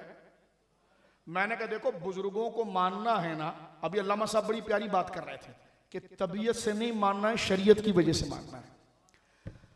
अभी तू दाता साहब रहमतुल्लाह अलैह को मान रहा है, उनकी बरकत से तेरा कोई काम हो गया इसलिए मान रहा है। हम इसलिए मान रहे हैं कि वो अल्लाह के वली हैं। काम होए ना होए, वो जो जाकर हमने सिर्फ हाजिरी दी, काम नहीं हुआ, फिर भी इन्वेस्टमेंट सही हुई, वो मुलाकात कयामत में काम आई, जाया कुछ नहीं है। तो तबीयत की वजह से ना माने, शरीयत की वजह से माने। बात को समेटते हुए मैं इख्तिताम की तरफ आ रहा हूं। मैंने एक हवाला पेश किया हजरत दाता साहब रहमतुल्लाह अलैह का। दाता साहब ने लिखा है कशफुल महजूब शरीफ में कि हजरत हुसैन पाक शहीद करबला सरकार इमाम अली मकाम, उनके पास एक खादिम आया तो आपने फरमाया कि रुक, एक हाजतमंद आया, आपने फरमाया रुक जा, मेरा रिज्क रास्ते में है। क्या फरमाया? मेरा, आवाज आ जाए, ये आवाज आ जाए, मेरा। किसने कहा? इमाम शाफई, इमाम हुसैन पाक। किसने कहा? मौला हुसैन ने। क्या कहा? मेरा रिज्क रास्ते में। ये बात करके आप रुके हैं तो मुल्क शाम और दिमश्क से एक नुमाइंदा आया हजरत मुआविया की तरफ से, खिलाफत आपकी थी, और उसने लिफाफे में कुछ पैसे दिए। कहा ये जनाब मुआविया ने आपके लिए भेजे हैं और माजरत की है कि ये कुछ कम है, कबूल करें, मैं और भेजता हूं। वो जितना मांग रहा था उतने पैसे वहां थे, आपने उठाकर उस हाजतमंद को दे दिए। तवज्जो है। वाकया लिखा दाता साहब, बोलो सुभान। बंदा बिगड़ गया आगे से मेरे पे, बंदा बिगड़ गया मेरे पर। मुझसे कहने लगा हुसैन पाक का रिज्क रास्ते में है। मैंने कहा उन्हीं के बेटे अली हजवेरी ने लिखा। इसलिए सुन्नी वक्फ, सुन्नी दायरे में रहकर बुजुर्गों को मान। उधर लेबल सुन्नियों का लगाकर उधर से हिदायत नहीं ले। दाता साहब को मानना है तो सुन्नी दायरे में रहकर मानना। अब बताओ ये मुतालबा ठीक है या गलत है? अब इस पर चिढ़ना नहीं चाहिए। दाता साहब रहमतुल्लाह अलैह, उनको चिढ़ इस बात से थी कि मौला हुसैन का रिज्क माविया के पास कैसे? उसको चिढ़ यहां से बीमारी। और मैं कहता हूं आज से कई 100 साल पहले हजरत दाता साहब को पता था। यह वाकया तारीख में छुपा हुआ है, कहीं नहीं मिलता, दाता साहब ले आए। तवज्जो है। इस वाकये का इससे क्या ताल्लुक है इस किताब से, मुझे उस वक्त समझ में आया जब मेरे साथ ये मामला गुजरा। समझ में आ रही बात आपकी? कहते हैं जनाब इमाम हुसैन पाक का रिस्क वहां क्या कर रहा है? तो मैंने कहा इसमें कौन सी गुस्ताखी हो गई? तो कह लगा नहीं नहीं आपने हवाला गलत दिया है। मैंने कहा देख, मैंने जो इबारत पढ़ी वो उर्दू में पढ़ी, किताब है दाता साहब की सैयद, तर्जुमा किया सैयद मोइनुद्दीन साहब, वो भी सैयद। बोलो सुभान अल्लाह। ये लग गया डबल बॉन्ड। मैंने कहा अगर ये लफ्ज ना हो तो फिर क्या करें? तवज्जो है। उन्होंने कहा नहीं फला, अब इतनी बात के आगे तो दाता साहब, जाहिर सी बात है दाता साहब का इनकार करके फिर ये कैसे सरवाइव कर सकते थे? गौर कीजिए आप। ये अलग बात है कि सहाबा की इज्जत को कम बताएं, तो किसी सहाबी के खिलाफ अगर बात कर लें तो फिर भी पीर के हाथ चूमे जाते हैं। अगर दाता साहब और गौस पाक के खिलाफ बात करें तो मुरीद भी जूता मारता है। तवज्जो है। इसमें कोई शक नहीं कि गौस पाक के खिलाफ बात नहीं करनी चाहिए, दाता साहब के खिलाफ बात नहीं करनी चाहिए, लेकिन कौम को यह सोचना चाहिए कि सबसे पहले वली गौस पाक नहीं है, सहाबा हैं। गौस पाक सहाबा के इताअत और ततब्बो के अंदर वली है। अला इन्ना औलिया वाली आयत गौस पाक दाता साहब के लिए नहीं उतरी, सहाबा के लिए उतरी है। तवज्जो है। हम हमारे वहां लफ्ज वली को इतनी अहमियत दी गई कि जो असले वली सहाबी होता है इस लफ्ज को अहमियत नहीं दी गई। अगर यह कहा जाए कि फला बंदा किसी वली के खिलाफ है तो अगला तलवार निकाल दे, और कहा जाए सहाबी के खिलाफ है, अच्छा खैर है। तवज्जो, ये तबलीग के अंदर जो बयान के अंदर एहतियात नहीं किया गया, तवज्जो है, मैं इस बात को मुकम्मल इस अंदाज में करूंगा कि असले वली बाद अंबिया वो तो जमात सहाबा है, लेकिन उनको शर्फ निस्बत मुस्तफ़ा की वजह से एक अलग टाइटल सहाबी के नाम से याद किया जाता है। लेकिन जो औलिया उनके नक्शे कदम पर चलकर वली बनते हैं, उनकी अगर कोई बेअदबी करे तो सारे मजमे में उसका रद्द किया जाता है, और हम कहते हैं करना चाहिए। लेकिन जो असले वली सहाबी हैं, लफ्ज सहाबी के एतबार को नीचे करके लफ्ज वली के एतबार को ऊपर करना, जबकि यह सहाबी ही लफ्ज वली का तर्जुमान और फर्दे कामिल है बाद अंबिया। गौर कीजिए, इस बात के साथ यह जुमला भी मैं मुकम्मल कर दूं यहां पर कि सिर्फ सहाबा ही वली नहीं, कुरान उतरा उनके लिए। वो कौन लोग थे जिन्होंने एतबार शरीयत को बहाल किया, जिस पर रब की रिजा इतनी आई कि रब ने कहा ला खौफुन अलैहिम वला हुम यहज़नून। वो कौन थे? वो गुरोह सहाबा था। लेकिन इसका ये मतलब नहीं कि वही वली रहे। अल्लाह ने आगे बयान फरमा अल्लज़ीना आमनू व कानू यत्तक़ून, उनकी विलायत की वजह ईमान और तकवा है।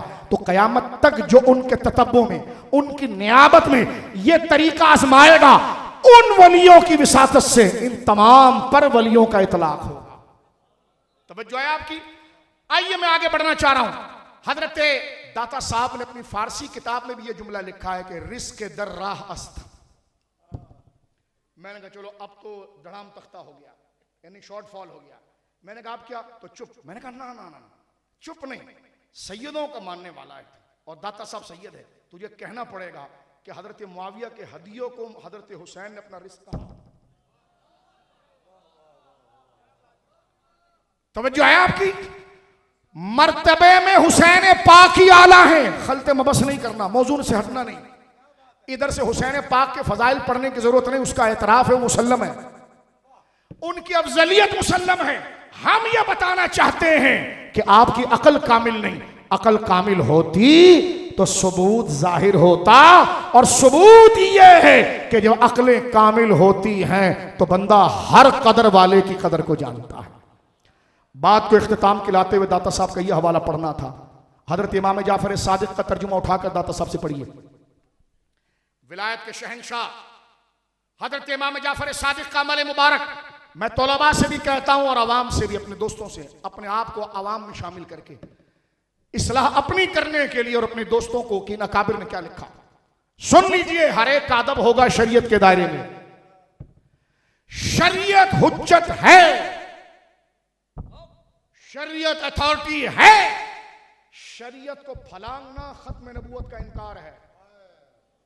खत्म नबूवत का इनकार सिर्फ ये नहीं कि हुजूर के बाद नबी माना जाए माज़अल्लाह।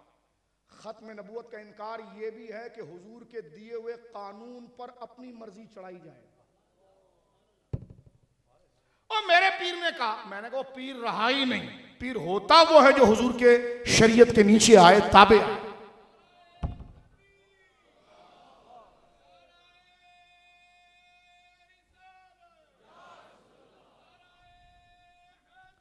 हम किसी पर तनकीद नहीं कर रहे, हम अपनी इस्लाह की बात कर रहे हैं।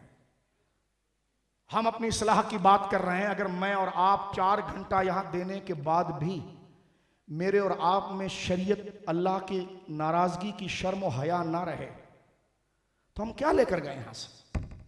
हम में एतबार, हया, खौफ ना आए। मेरे पास तो एक ही लफ्ज मेरी अक्ल के मुताबिक होता, एतबार। अब मैं इसको कैसे समझूं? एतबार, मां की इज्जत क्यों है? उसके मर्तबे का एतबार। तो जब तक ये मुझे पसंद नहीं है, क्यों पसंद नहीं? शरीयत को पसंद नहीं। मेरी आंखों को तो पसंद है लेकिन नहीं, शरीयत को पसंद नहीं। यह एतबार दीन, ये इसको कह, इस एतबार का दूसरा नाम है वफादारी। वफा मेरे महबूब को यह पसंद नहीं है तो मेरी आंख भले ललचाए लेकिन मैं नहीं देखूंगा इसको। क्यों? इसलिए कि महबूब को पसंद नहीं है।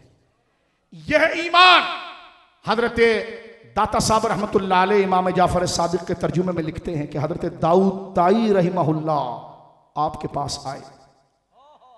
इबारत को बिलफ्ज ही पढ़ना मकसूद नहीं, अंदाज़े तकरीर में उसका खुलासा मकसूद है, हासिब परेशान ना हो। क्योंकि एक तरफ आदाए दी, एक तरफ है हासिदी, बंदा है तन्हा शहा तुम पे करोड़ों दुरूद। हम जो उसका खुलासा और मफहूम कामिल पेश कर रहे हैं, अगर उसका तबादुर ये ना बने तो हम मुजरिम, और उसका मफहूम के दायरे में ये आए और उसका मफहूम ये बने तो फिर कबूल किया जाएगा। अभी आप अपने गूगल में, अपने मोबाइल में हजरत दाता साहब की किताब कशफ महजूब को डाउनलोड करें और आ जाएं मौला इमाम जाफर सादिक के इंडेक्स में और वो खोल कर देखें मौला इमाम जाफर सादिक क्या सिखा रहे हैं। तौलबा सुने, मकतब इश्क का निराला दस्तूर देखा, हाय हाय उसे छुट्टी ना मिली जिसे सबक याद था। बेटा दस्तार तुम्हारे सर पर बंध गई है, अब ये सर जाएगा पगड़ी नहीं जाएगी। मकतबा इश्क का निरा, भागना है अभी भाग जाओ। मकतबा इश्क में आ गया है ना तो फिर मकतबा इश्क का निराला दस्तूर देखा, उसे छुट्टी ना मिली जिसे सबक याद था। क्या मतलब इस शेर का? वफादारी। क्या जी बोलिए? वफादारी। फौज किसी भी इदारे में बंदा आता है, जो कमांडर ने कह दिया खलास, ओ भाई ये क्या कर रहे हो, ऊपर से हुक्म है, तुम सोचते नहीं, हमें सोचने की क्या जरूरत। यह है डिसिप्लिन। हम तो उनसे भी नहीं सीख पाए कि बंदा अल्लाह के हुक्म का कैसा पाबंद होना चाहिए। हम तो हर चीज में इल्लत वजह, हजरत ये हुक्म क्यों दिया गया है, हमारे बुजुर्ग कहते हैं चुप कर, क्यों दिया गया, तू क्या चीज है, अल्लाह ने दिया बस मान। हजरत ये क्यों है, ऐसा क्यों है। बाद लोगों को जहालत में माज़अल्लाह ये बड़ी सख्त दिली की अलामत है। ये ऐसा क्यों है, उसको इतना क्यों मिला, इसको इतना कम मिला, ये क्यों मिला, इसमें वजह क्या है। कोई वजह शजे नहीं है, ना हम इसके मुकल्लफ हैं, रब ने कहा है मान। एक फौजी को पूछा गया, ओ भाई तुम इधर क्यों खड़े हो, का पता नहीं, का तुम्हें समझ में आ रहा है, का नहीं, का क्यों, का ऑर्डर था, बस ऑर्डर। इसको कहते हैं इताते कामिल। अल्लाह के दीन के साथ ये डिसिप्लिन होना चाहिए। फौजी को ऑर्डर आ जाता है कि ये करना है, उसमें क्या अच्छा क्या बुरा उसकी कोई नहीं होता, ऑर्डर आ गया खलास। तो जब शरीयत ने कह दिया मसला खलास, ये नाराज हो जाएंगे, मर्जी है, ये आशिक हो जाएंगे, मर्जी है, मैं तो ऑर्डर का पाबंद हूं, ना अपना मुरीद बना रहा हूं ना भगा रहा हूं, जो ऑर्डर आ गया अब उस पर पाबंद हूं। ऐसे ही मौलवी कामयाब होंगे, बड़े बड़े रास्ते में रोक लिए जाएंगे, तलाशियां होंगी, जामा तलाशी। बस वक्त ज्यादा वरना इस पर थोड़ी बात करते हैं, बात यहां खत्म करते हैं। हजरत दाता साहब ने हजरत इमाम जाफर सादिक के जिक्र पाक के अंदर नकल किया कि हजरत दाऊद ताई, अब देखें इस्लाम क्या है मेरे बुजुर्गों, हजरत दाऊद ताई रदी अल्लाह अन्हु जो गुलाम है सरकार इमाम साहब के, आके कहने के हुजूर मुझे नसीहत फरमाइए। इमाम साहब फरमाते हैं तू खुद वली है, तू खुद नेक है, मैं तुझे क्या नसीहत करूं, तवज्जो है, मैं तुझे क्या नसीहत करूं। कहने लगे नहीं हुजूर आप मुझे नसीहत फरमाएं, आप आले रसूल हैं, आप शहजादा बतूल हैं रदी अल्लाह। ये वो कलिमात नहीं है जो कंपेयर हर एक को दे रहा होता है, ये उन्हीं पर सचता था। तवज्जो है, ये नहीं कि लकब ले लो फिर उड़ी उड़ी जाओ हवा दे नाल, ये नहीं है। शरीयत पहले है, डांस भी करो तो जी सही है साहब, शरीयत है पहले। बोलो जुर्र से सुभान, तौकीर है दारे शरीयत, क्योंकि यह अहले सुन्नत है, रिव्ज नहीं है कि जिसमें डांस और शराब चर्च सबकी तारीफ हो रही है, इसमें तारीफ होती है शरीयत की निस्बत से। हजरत दाता साहब लिखते हैं इमाम जाफर सादिक पाक ने फरमाया मैं तुझे क्या नसीहत करूं दाऊद ताई, तू खुद सालिहीन में से है। अल्लाह अकबर, सूरज जर्रे की तारीफ कर रहा है, ये कमाल है इनके सारी। तवज्जो है आपकी? कहने लगे आप शहजादा रसूल हैं, खामोश हो गए। इरशाद फरमाया कि निजात सिर्फ इताअत और पैरवी में है, ना ही नसब सही न निस्बत वासिक, सिर्फ पैरवी पैरवी पैरवी पैरवी पैरवी। यह है मसलक के सादात, यह है मसलक के सादात। फरमाया सिर्फ पैरवी पैरवी पैरवी। गुलामों को बिठाया जो काम करते थे, फरमाया आओ आज एक वादा करो मुझसे। कौन कह रहा है? मौला इमाम जाफर सादिक। अल्लाह अकबर। का क्या वादा करें? का जो पहले जन्नत में जाएगा ना वो अपने दूसरे दोस्त की शफात करेगा। वो गुलाम मजदूर, बोरियां उठाने वाले, डंगरों को नहलाने वाले, ऊंट चराने, उन्होंने कहा इमाम साहब आप क्या बात कर रहे हैं? आप हमसे क्या अहद ले रहे हैं?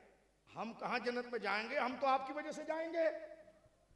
ये इमाम साहब फरमाया आओ आज दुआ करें, आज दुआ करें। जो सबसे पहले जन्नत में गया वो दूसरी की शफात करेगा। गुलाम तो चीख पड़े, वाकई में गुलाम, गुलाम तो हम भी हैं। वो गुलाम जो मजदूर था उसने कहा इमाम साहब आप तो रसूलुल्लाह के शहजादे हैं। रोकर कहने लगे मैं तो जाने से खौफ खा रहा हूं कि नाना जान के सामने जाऊं कैसे। यह है एतबार शरीफ। बूढ़े हो गए हो तौबा कर लो, गुंबद नहीं बख्शवाएगा, अमल बख्शवाएगा। गुंबद बनाना जायज है लेकिन अहल के लिए, बाद में इल्काबात हो या साल में एक दफा कॉन्फ्रेंस हो, कुछ भी नहीं होता। अपनी आखिरत को सवारो। इन लफ्जों से एतबार लो। हम तंज नहीं कर रहे, ये बात ना करें तो मुसलमान कैसे रहें। बात समझ रहे हो मेरी बात? बात यहां पर खत्म। गौस पाक पर एक जुमला में अर्ज करता हूं।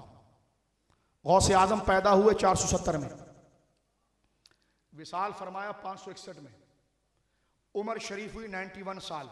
यही इब्न रजब हम्बली ने ज़ैल तबकात हनाबिला में लिखा, यही बात सिर आलाम नुबला में लिखी गई, यही अल्लामा इब्न हजर अस्क़लानी ने लिखी, और यही बात दिगर और उलमा ने आपके बारे में लिखी कि गौस आजम अभी कौन सी हिजरी चल रही है? 1445। कौन सी चल रही है जी? देखो पंखा मैंने अपने लिए भी बंद किया इसलिए तुम गर्मी आए। हम जुमे के दिन तकरीर करते हैं, एसी चल रहा होता है, अगला सो रहा होता है। हमने कहा एसी तेरे को सुलाने के लिए नहीं, जिंदा करने के लिए लगाया था। अगर तकरीर तूने मुर्दा होकर सुननी है तो फिर ये एसी लगाना ही नाजायज हो गया मस्जिद में। तो ये पंखे बंद इसलिए किए कि हम जागें। बोलो सुभान अल्लाह। गौर कीजिए हजरत, ये जैसे 2023 चल रहा है ना, देखो नन्हे काकी की तरह हम बात करें, जैसे 2023 चल रहा है ना मेरे भाइयों, इसी तरह कमरी एतबार से 1445 है। गौसे आजम ने पर्दा किया, बड़ी कीमती बात दे रहा हूं। गौसे आजम ने, आपको क्या दे रहा हूं, अपनी इस्लाह कर रहा हूं। गौसे आजम ने पर्दा किया है 561 में, 561। पैदा हुए 470 में। दाता साहब ने पर्दा किया है 465 में। गौस पाक के पैदा होने से 5 साल पहले लाहौर की जमीन पर आपने जान आफरीन के हवाले की। हजरत गौसे आजम 5 साल के बाद पैदा हो रहे हैं जीलान में। मुलाकात साबित है या नहीं, मैं इस तरफ नहीं जाता, ये मौजूद अलग है, ठीक है। खालिस गैरवी में बात हो तो फिर हम बात करें। यहां पर बात 470 में पैदा हुए, 561 में विसाल फरमाया। जाग के बताओ उम्र कितनी बनी? 91। कितनी बनी जी? ये कौन सा जमाना है जिसमें चौक पर बैनर अपने अलकाब से लगाकर बांधे जाए? नहीं नहीं नहीं, ये इल्म का जमाना है। इमाम गजाली उस जमाने में मौजूद है, इमाम बगवी मौजूद है, काजी आज़ मौजूद है, अबुल कासिम अल कुशैरी मौजूद है, बगदाद में अकाबिर मौजूद है। लेकिन मैं कह रहा हूं एक दो बंदों को आप जानते होंगे जो पढ़े लिखे हैं, जो नहीं पढ़े लिखे वो किसी को नहीं जानता होगा, लेकिन गौस पाक सब जानते हैं। यह गौस आदम ने फरमाया अफल शमूसुल अव्वलीन व शमसुना। हाय हाय हाय। गौस पाक फरमाते अफलत शमूसुल अव्वलीना व शमसुना ला तगरब अला, फरमाया व शमसुना अलल उफक ला तगरब। फरमाया कईयों के सूरज उठे और डूब गए, खुदा ने जब हमारे सूरज को उठाया तो फिर डूबा नहीं कि राज किस शहर पे करते नहीं तेरे खुदा। बाज किस नहर से लेता नहीं दरिया तेरा। आप बात के जिस मुहद्दिस को देखेंगे, तवज्जो, 561 के बाद से लेकर 561 के बाद, ये 6ठी सदी हिजरी है, 7वीं सदी, मैं बहुत समप कर रहा हूं, इजमाल कर रहा हूं, 7वीं सदी हिजरी, 8वीं हिजरी, 9वीं हिजरी, ये 3 हिजरी सीरत, हदीस, तफसीर के इमामों की है, वलियों की। इनका शजरा उठाओ, ये कहीं ना कहीं से गौस पाक के मुरीद है, शागिर्द। समझ रहे मेरी बात आप? गौस आदम ने पर्दा फरमाया 561 हिजरी में। ये दौर है नूरुद्दीन जंगी का। नूरुद्दीन जंगी पर्दा कर रहे हैं 569 में, तकरीर खत्म कर रहे हैं। तवज्जो करना, ये फलस्तीन के मसले के बारे में जुमला, क्योंकि करंट इश्यूज पर गौस आदम की जात के बारे में बात कर रहे हैं। 561 561 गौस पाक ने बगदाद में पर्दा किया। 569 पर्दा किया हजरत नूरुद्दीन जंगी ने। 589 पर्दा किया सुल्तान सलाहुद्दीन अय्यूबी ने। 583 बैतुल मक़दस आजाद हुआ। गौस पाक के पर्दा करने के 22 साल बाद, तवज्जो है, क़िबला अव्वल हजरत सुल्तान सलाहुद्दीन अय्यूबी ने आजाद किया 583 हिजरी में। ज़हाबी को पढ़ के देखिए आप, 583 हिजरी, गौस पाक के पर्दा करने से 22 साल बाद। अब जाकर तहकीक करो कि सुल्तान सलाहुद्दीन अय्यूबी को फौज कहां से मिली थी। जाओ पढ़ कर देखो। गौस पाक 470 में पैदा हुए, 561 हिजरी में पर्दा फरमाया। पहली तकरीर जिंदगी की 53 साल की उम्र में की, 53 ईयर्स। इंतकाल किया 91 ईयर्स में। यह 40 साल के लगभग आपका तबलीग का अरसा है। इससे पहले का अरसा, यानी 40 साल भी नहीं बल्कि 37 साल के करीब का अरसा, यह आपकी तालीमी जिंदगी है। और इससे पहले की जिंदगी आपकी रियाजत और दश्त व सहरा की पैमाई और अल्लाह के जिक्र में लगना। 53 साल की उम्र में पहला आपने खुतबा दिया बगदाद में, ठीक है। आपके शागिर्दों में कौन है? अल्लाह अकबर। अल्लामा इब्न तैमिया के शागिर्दों में एक शख्सियत आती है, इब्न रजब हम्बली। उन्होंने तबकात हनाबिला, क्योंकि इमाम गौस आजम हम्बली हैं, ज़ैल तबकात हनाबिला में गौस आजम का जिक्र किया। नजदी आलिम है ये, लेकिन वो लिखता है सुल्तानुल मशाइख सैयदुल औलिया सैयदुत तरीक़त अहले असरी अबू मोहम्मद शेख अब्दुल कादिर अल जीलानी। वो लिखता है, गौस आजम वो नहीं है जिसको आज सियालकोट या गुजरात में तकरीर करके हम जबरदस्ती बयान कर रहे हैं। जो गौस आजम के हम असर लोग हैं, उनसे पूछो गौस पाक कौन थे। और उन उलमा से मैं सिर्फ 2 का नाम यहां लेता हूं, गौर करना। अल्लामा मुफ़क़ुद्दीन इब्न क़ुदामा, यह फ़िक़्ह हम्बली की सबसे बड़ी किताब को कंपाइल करने वाले, अल-मुग़नी, फ़िक़्ह हम्बली का फ़िक़ी माख़ज़ अल-मुग़नी के मुसन्निफ़, वक्त का मुज्तहिद फिल मसाइल, रहने वाले फ़लस्तीन के हैं। गौस पाक के पास आकर सबक पढ़ा है और शागिर्द हैं गौस आजम के, अल्लामा मुफ़क़ुद्दीन इब्न क़ुदामा। ये मैंने नाम दे दिया है। इनके हालात ज़िंदगी पढ़ना तो राज किसी शहर पे करते नहीं तेरे खुद्दाम। इल्म अस्मा और रिजाल हदीस में सबसे मुश्किल इल्म है। उसमें इमामत के दर्जे पर शख्सियत अल्लामा समआनी साहिब किताबुल अंसाब, गौस पाक के शागिर्द। बोलो सुभान अल्लाह। हमें बंदा नहीं पता, इसलिए नहीं पता कि गौस पाक कैसे हैं। ये जो गौस पाक को कौन बयान करे, जो ये नीचे के आपके शागिर्दों का मकाम। अल्लामा समआनी कहते हैं, मैं गौस पाक के इंतकाल से कुछ अरसा पहले गौस पाक के पास गया। बोलो सुभान अल्लाह। गौस पाक जुमे का खुतबा दे रहे थे। ये अपने वक्त और अपने असर के इमाम हैं। वो कहते हैं गौस पाक जो मज़ामीन बयान कर रहे थे वो इतने दकीक, इतने बारीक और ऐसे इल्मी थे कि मैं अपने शागिर्दों का मुंह देखता था और वो मेरा मुंह देखते थे। लेकिन कहते हैं जो बंदा हमेशा गौस पाक के पास जुमा पढ़ता था, देहाती, उसको समझ में आ रहा था और वो कहता वाह वाह वाह वाह वाह वाह। तो मैं हैरान हुआ, जिसकी सोहबत में बैठने वाला देहाती इल्म में इतना मुस्तहज़र हो, उस शेख ने इस बस्ती को क्या बना दिया।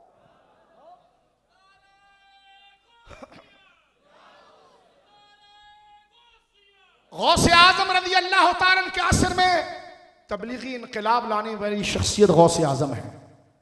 आज इराक में जाकर देखें, मैं लंबी बात नहीं करता, रिकॉर्ड भी आप कर रहे हैं, लाइव भी जा रहा है। उस जमाने में भी नौजवान कहवों पर होते थे, चाय पीते थे, अय्याशियां करते थे, भटकते थे। गौस पाक ने देखा अगर ये नौजवान जो इस मुल्क का पोटेंशियल और असल इज्जत है, ये अगर कहवा खाने, फिल्में, ड्रामों की नजर हो गया तो इन मस्जिदों की हिफाजत कौन करेगा, इस दिन की हिफाजत कौन करेगा। गौस पाक ने तबलीगी सिलसिला शुरू किया। कहवे खानों पर सन्नाटा था, मस्जिदें भर गई, खानकाएं भर गई। गौस पाक को खबर दी गई कि फरंगियों ने मिस्र पर हमला किया, जैसे आज हो रहा है इसराइल के जरिए। तकरीर यहां खत्म हो रही। हमला किया तराबलिस के मकाम पर, फलस्तीन के मकाम पर मुसलमानों को मार मार के हाल बेकार कर दिया। गौस पाक ने फौरन अपने 5 से 8 अमीर मुरीदों को जमा किया, जिसमें आप खुद बड़े मालदार थे। अपने हुजरे के करीब के मोहल्ले की जमीनें खरीदी, वहां पर क्वार्टर्स बनाए गए, कमरे बनाए गए। अपने मुरीदों को भेजा गया फलस्तीन, तराबलिस। वहां से बूढ़े, बेवाओं, बच्चों को लाया गया, बगदाद में लाकर आबाद किया गया। उन बच्चों को खुद आपने पढ़ाया। तवज्जो है, ये पूरा आपने उनको पढ़ाया। जो बेवाएं थी उनकी सरपरस्ती, बूढ़ों की सरपरस्ती, ये पूरी कमिक आपने ताजा की। गौस पाक वो थे जिनका दिल उम्मत के साथ धड़कता था। ये नहीं कि उम्मत मर रही है और पीर यहां भंगड़े डाल रहा है। छोड़ो ऐसे दीवानों को, आओ अल्लाह की तरफ। अल्लामा खादिम साहब बड़ी प्यारी बात फरमाते थे, ओ छोड़ सब रसूलुल्लाह की बात करो। मैंने कहा अल्लाह उनकी कब्र पर करोड़ों रहमत उतारे कि उन्होंने बंदों की बंदगी से निकाल कर रसूलुल्लाह का गुलाम बनाया। ओ छोड़ो, चलो रसूलुल्लाह की बात।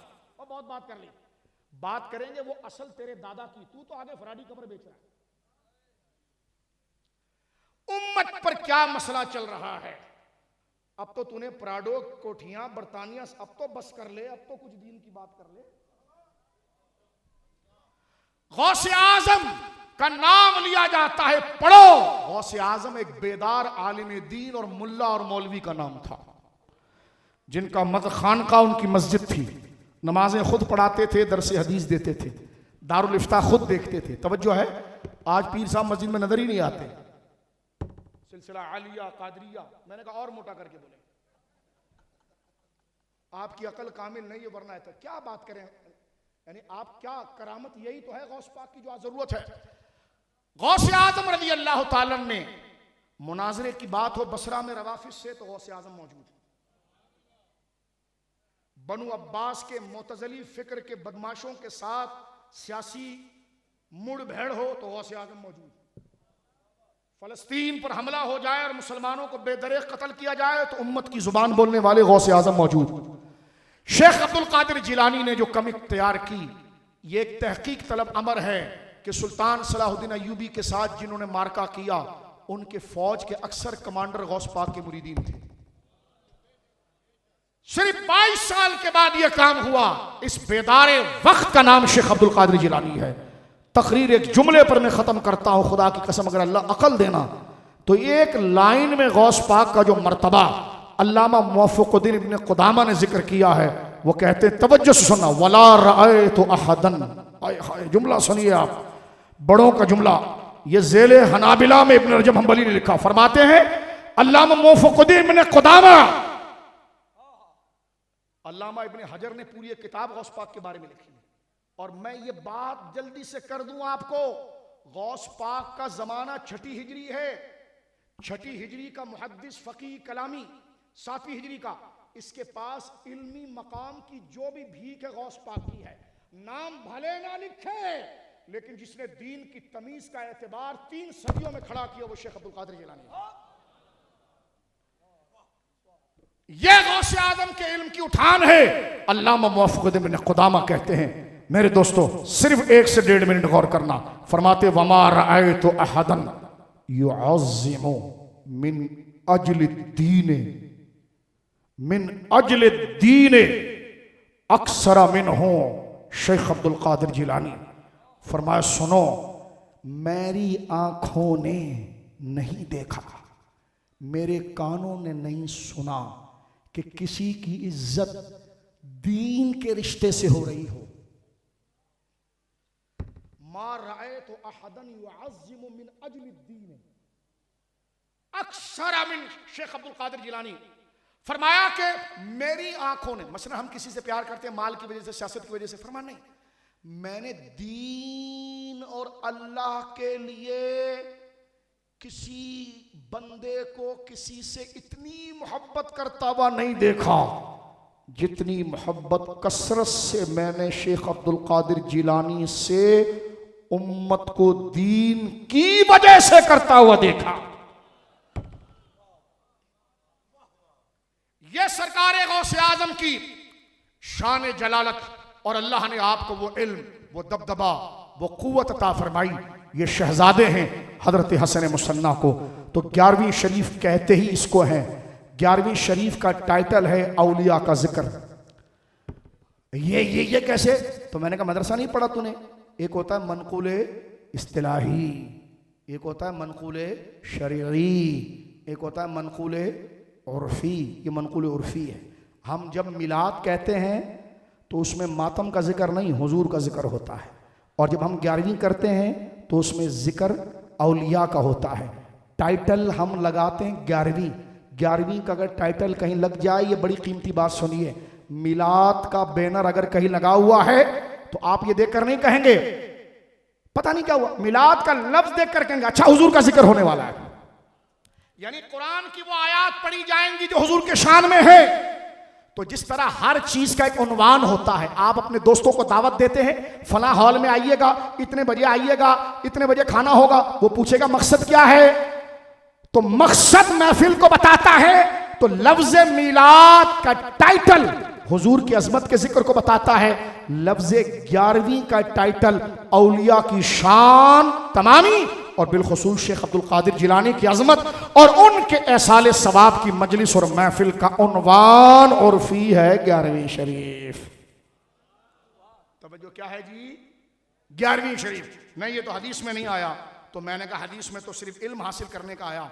तू एक को कहता इल्म नहव, एक को कहता इल्म सर्फ, एक को कहता इल्म उसूल। ये नाम तूने कैसे रखे? कहा अपनी मर्जी से। अबे मैंने कहा जब तू अपनी मर्जी से नाम रखकर इल्म वही बयान करने का दावा करता है तो हम अपने उर्फ और सहूलत से एक नाम रखकर बात वही करते हैं जो कुरान में आई, अला इन्ना औलिया अल्लाह ला खौफुन अलैहिम। लिहाजा 11वीं शरीफ की मशरूइयत मुस्तहब है, जिक्र औलिया का नाम है और ये तमाम बुजुर्गों के एसाले सवाब हक है। उनकी बारगाह में सवाब का हदिया पेश करना है जो कुरान और सुन्नत से साबित है। और खास कर शेख अब्दुल कादिर जिलानी रज़ी अल्लाह ताला अन्हु का के बारगाह में पेश करना है। तो हमारे बर्रे सगीर में इस किस्म की इबादत जिसकी असल कुरान और सुन्नत में मौजूद है, हम अपनी जहनी सहूलत के लिए उसका नाम रखते हैं 11वीं। जब 11वीं कहें तो जिक्र औलिया मुराद है, मिलाद करें तो जिक्र शान मुस्तफ़ा मुराद है। सर भला क्या कोई जाने कि है कैसा तेरा, औलिया मलते हैं आंखें वह तलवा तेरा। मुझको रुसवा भी अगर कोई कहेगा तो यूं ही कि वही ना वो रजा बंदा ए रुसवा तेरा। अफलश शमूसुल अव्वलीना व शमसुना अला उफ़ुक़िल उला ला तग़रब व आखिरु दअवाया अनिल हम्दुलिल्लाहि। माशाअल्लाह माशाअल्लाह।